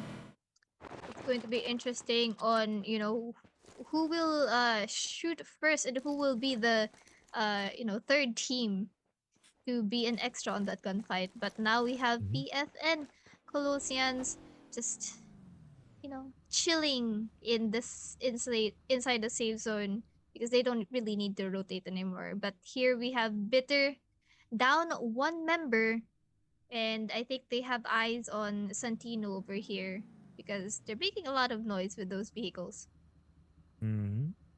Well, Santino actually um really good in pushing their opponents, and right now they are just being a little bit cautious. Of course, they don't want to make mistakes yet again. They don't want to get eliminated very early on, and maybe they want to win this match. Mm. And right now, Bitter is just or Trump is just holding that building. I think he's already aware that there are people just going up, and he might wait for orange right here. And this is the angle that I saw earlier. We saw earlier coming from Born to Win, and Mm. we might see a wipe here. Kiapopo going up, was aware using that MGL to knock down two members of Santino right there. Orange who got knocked down Kiapopo as well, and just reloaded that MGL and used that to finish off their opponent, or his opponent, right? Rather. I mean, if I was Santino, I would have never guessed that our opponent was holding an MGL right there as they ate those grenades up, James. Oh my goodness. And we've seen that Wow. before happen. And that's an angle that you don't want to get caught up in, that staircase. And, Bitter Trum held it really well using that MGL that Santino really wasn't expecting. He might use it again to deal with four valid men in front of him. He has an angle, and maybe He if he doesn't have actually any meds does so, though. no. Oh yeah, this is going to be dangerous for Bitter Trum right here, but he can rotate in. He is close to the zone. Just a little bit of running can actually save him a lot of time. Save him a lot of health. But XP Company is going to be there. Ooh, MGL once again! But knocking himself down in the process as well. And what a bitter end for a Bitter Trum right here. And Oh, just, oh yeah, getting he rid of just his loot in front of them because he knows that's going to be his bitter end. But Saitama here, only one left for his team, as now we switch on to Terror here. ooh, Will be knocked out by Kindasti real fast. And another member of Terror here, the last remaining one, is gonna use up that medkit. As we see here, CES might encounter 4 valiant men on top of this hill, as we see actually no one inside the next safe zone because they're still all rotating out. Well, Alchemy's assassin is the only one who is very very close to that zone, as well as CNB's one member, and everyone is just battling it out outside that zone, and just making sure to gatekeep that area, uh, that zone before the next safe zone. And Whoa. right now, team number two or Alchemist Assassin just shooting down on CNBs as they want to go in. CES Fun, you call, and Special. The CES has 3 kills on the board, but Baby and one more member of CES, or Baby of Rasta, is the only ones remaining here for CES. They don't have any healables though. I maybe they gave it to CES baby, but right now they do have eyes on Santino here, but they might run baby of Rasta here might just run out of health before he's gonna be able to shoot anyone down or get spotted. And Ooh, he and he did gets good sword. the knocked out of the safe zone. But it was actually finished by PFN. PFN control sales there. So that's a kill point for PFN.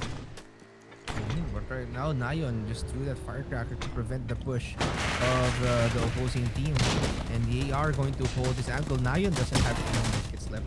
He is close by. Will knock someone down from PFN Colossians, but will get taken out in the process. And that was a good effort coming from Santino, but that will be their end here for this round. PFN Per is down, but will get rest up. They can actually just rush in.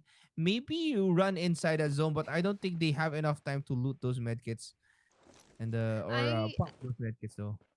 I'm not even sure if those heritage have medkits left in them. As we saw a while ago, a lot of the members of Santino really struggling with healables because as we saw, I think Nayon didn't have anything also. Yes, Nayan didn't have any healables to use, so Not no even bandages. bandages, right? No bandages, no medkits, so that's why he really got pinched in the that situation. But Kin Dynasty already has 7 kills on the board right now, and I think they are planning to max out their kill points. They are inside that zone. They are going to wait for their opponents to come in, as well as Alchemy Assassin waiting for their opponents to actually push inside that zone. Maybe they might push out or maybe beat each other there, but that isn't really the right call to do as of the moment, as we still have 17 players left in the game. This is a tiny zone for 17. Everyone's gonna get pinched at some point, as we saw an RPG from Kid Vince knocking down a Wizzle. And as we see here, Yori now trying to gun down another member of PFN, but not successfully doing so. But will try to engage ASLN here, as Sneakly will get tagged heavily and will get knocked down by Hiyori, doing a lot of work for his team right there. Another RPG from Vince right there, knocking down members from Alchemy Assassins right there, but 2 members of Kin will be knocked down as well. But here we have Hiyori trying to back up his team right there, but will actually rush in to finish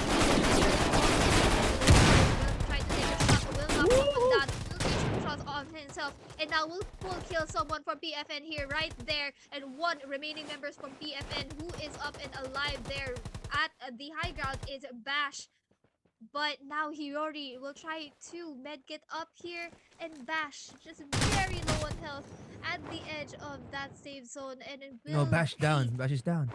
killed by the zone. Yes, and Wow. just like that,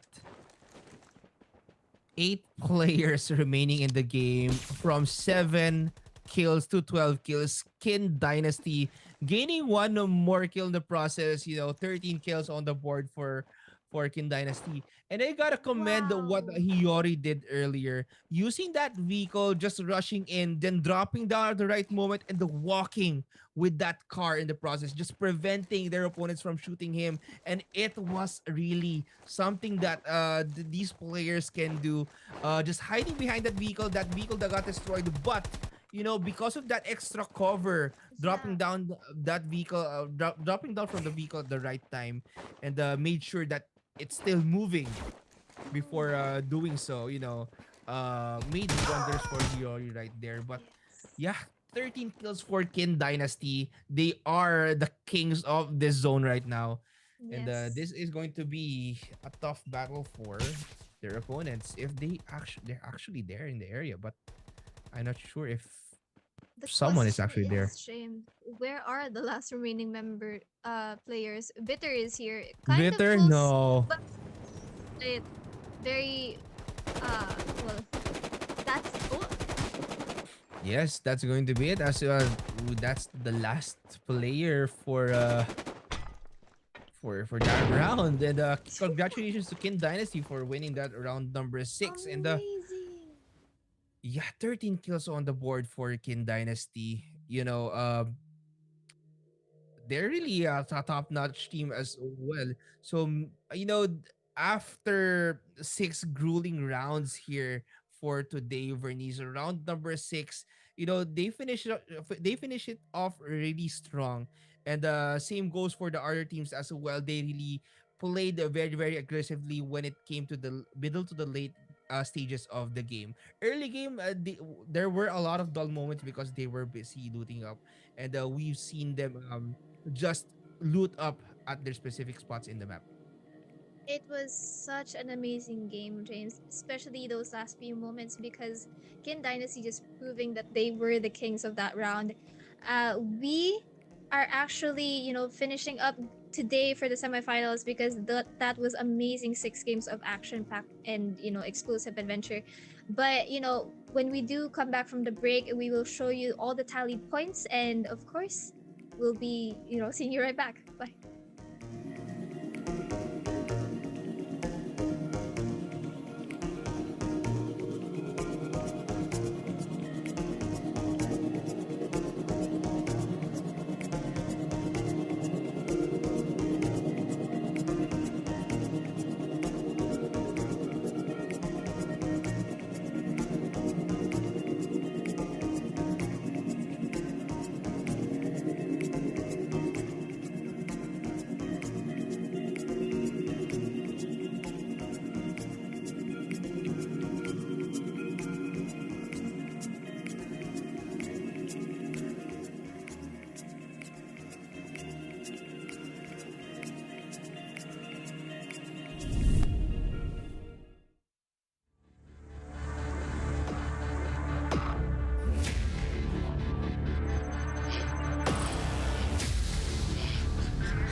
And we are back here, the Top Clans 2021 Rules of Survival Winter Invitational once again.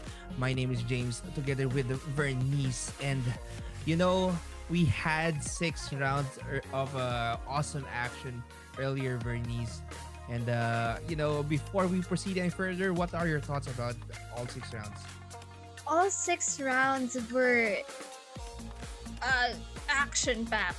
I mean, from just game number 1, like I saw the game when you guys were casting with Nikki, it was very fast paced, and our brackets are very intense today as well. Honestly, I can't forget Team Bitter from game number 6 when he held that MGL, knocking down 2 members of Santino. It was one of Mhm. those moments that I cannot forget anytime soon as well. So yeah, Yeah. it was very explosive, honestly. Yes, really, really explosive. But as we are tallying up our scores, we do have a shoutout event currently for our live stream for today. So we are going to read some of your comments out right now. And if we actually read your comment out, we actually have picked a few comments right here. And congratulations on winning that what do you call this? I think it's a Flies Water Gravekeeper pack. So Yep. yeah, first comment right now we have here is from MJ Nakor. So he said the Team Nitrox is dominating and is on fire. I hope you can Emojis. champion again. Good luck mga idol kong Nitrox, supporter of Nitrox since day 1. Congratulations, Yes. team my friend. And then the next comment that we have here is by Hasim Malawani. Go, go, go, Team Nitrox. Stay tuned. Be strong. 100% support you guys. Keep it in the top. Yes, and next comment is from BSAK Earl. So third match answer, Team Nitrox. So go Team Nitrox, go go, whoa whoa whoa, Nitrox lang sa kalam. Hope to notice Top Clans. All right, we noticed you, my friend, and congratulations for that very awesome whoa, whoa. comment. Whoa whoa whoa. And the next comment we have here is from BT. The Mao X RSB team are good. They keep winning the games for the Kin Dynasty. They are good but lack at team up, but they are good at gaming, only lacks at teamwork. And I'm something about Mao, I'm sure they'll win. Yes. Yes. Congratulations. Congratulations. And from next comment is from Dari Lu. Hold on. Yeah, next comment is from Dari Lu Ansit. He said, for me, Nitrox will get the champion because they have a very good teamwork and they played well since the tournament starts. Go Team Nitrox, you can champ again no matter what happens. I will still be your number 1 fan. Ooh. The next comment goes to Vince Justine Losande. Go, go, go! Team Nitrox, I support your team. Manalos kayo sana. Go, go, go. A lot of Team Ooh. Nitrox supporters today, ah? Yes, a lot of Team Nitrox supporters, and they really did a lot, and they proved why they are here in the tournament. And the next comment is from Noemi TV. My thoughts about the casters for today is almost using deep English words, but they have a nice talent in broadcasting the game. Almost an excellent casters. I'm well impressed. They look formal, gorgeous, well respect, and many more. Well, thank you, Noemi. James, you look gorgeous also. Look at that. Gorgeous, yeah. Stop it. The But next yeah, comment congratulations. though is by Michael Risu Reshon. My thoughts about the casters was they're so great in casting the gameplay. Every moment of the player were tell rightly, and they make the viewers more exciting and in watching Top Clans. Heart. Hard. Ooh. And then next comment is from James Brian Monterola. So he said, my thoughts about the casters is they are very good in delivering information, and I like the way they speak. And I love watching Top Clans when they are the casters. Oh.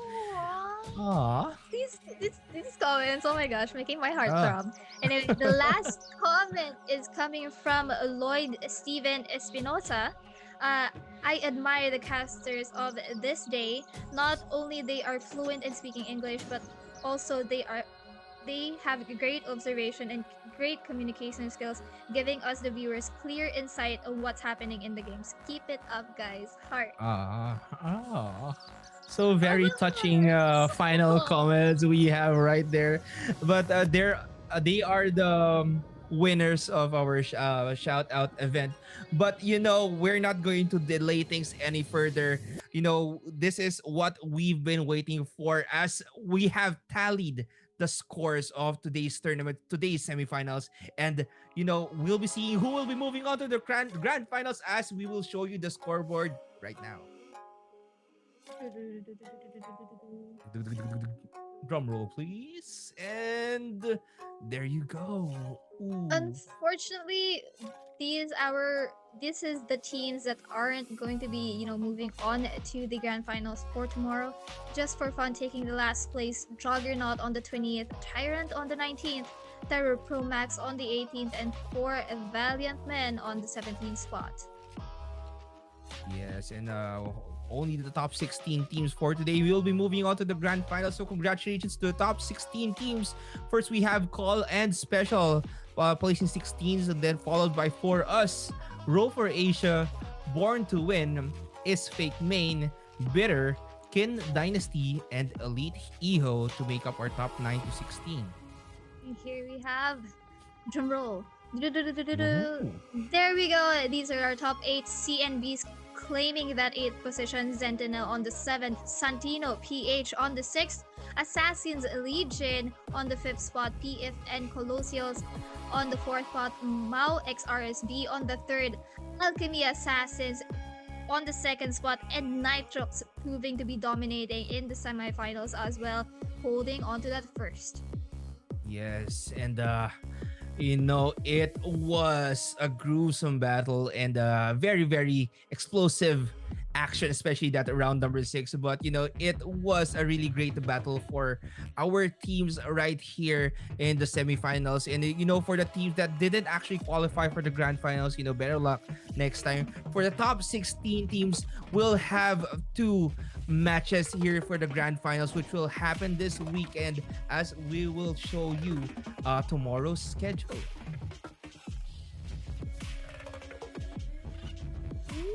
There we have tomorrow's matchup starting at around the same time, 1300 plus 8. Tomorrow, all the matches will be on Gili Island, and this is the first day of the grand finals.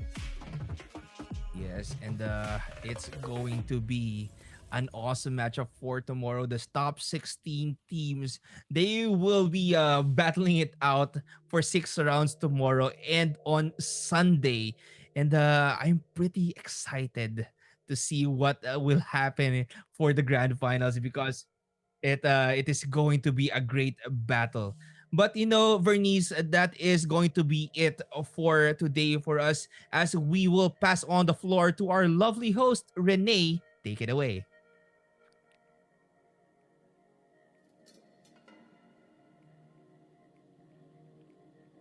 Thank you, Nikki. Thank you, James. Thank you, Vernis. Thank you, guys, for today's casting. So there's one thing that impressed me a lot. Like, after the discovery of the enemy columns, a part of the group mines the road and organizing ambush. That started a team fight. And I know that we're all deeply impressed by these players today, and the good times are still rolling on. I believe tomorrow's matches will be even more fascinating. So at the end, we would like to say thank you to all our partners again. Thanks to our official payment partner Unipin and Video, EGG Network, Twitch, Facebook, and YouTube. Special thanks to our local live stream partner InfoFit, qualifier partner TNC Event. Tomorrow we'll have the grand finals, and you don't want to miss it. We'll see you back here at 1 p.m. tomorrow. See it and have a nice day, everybody.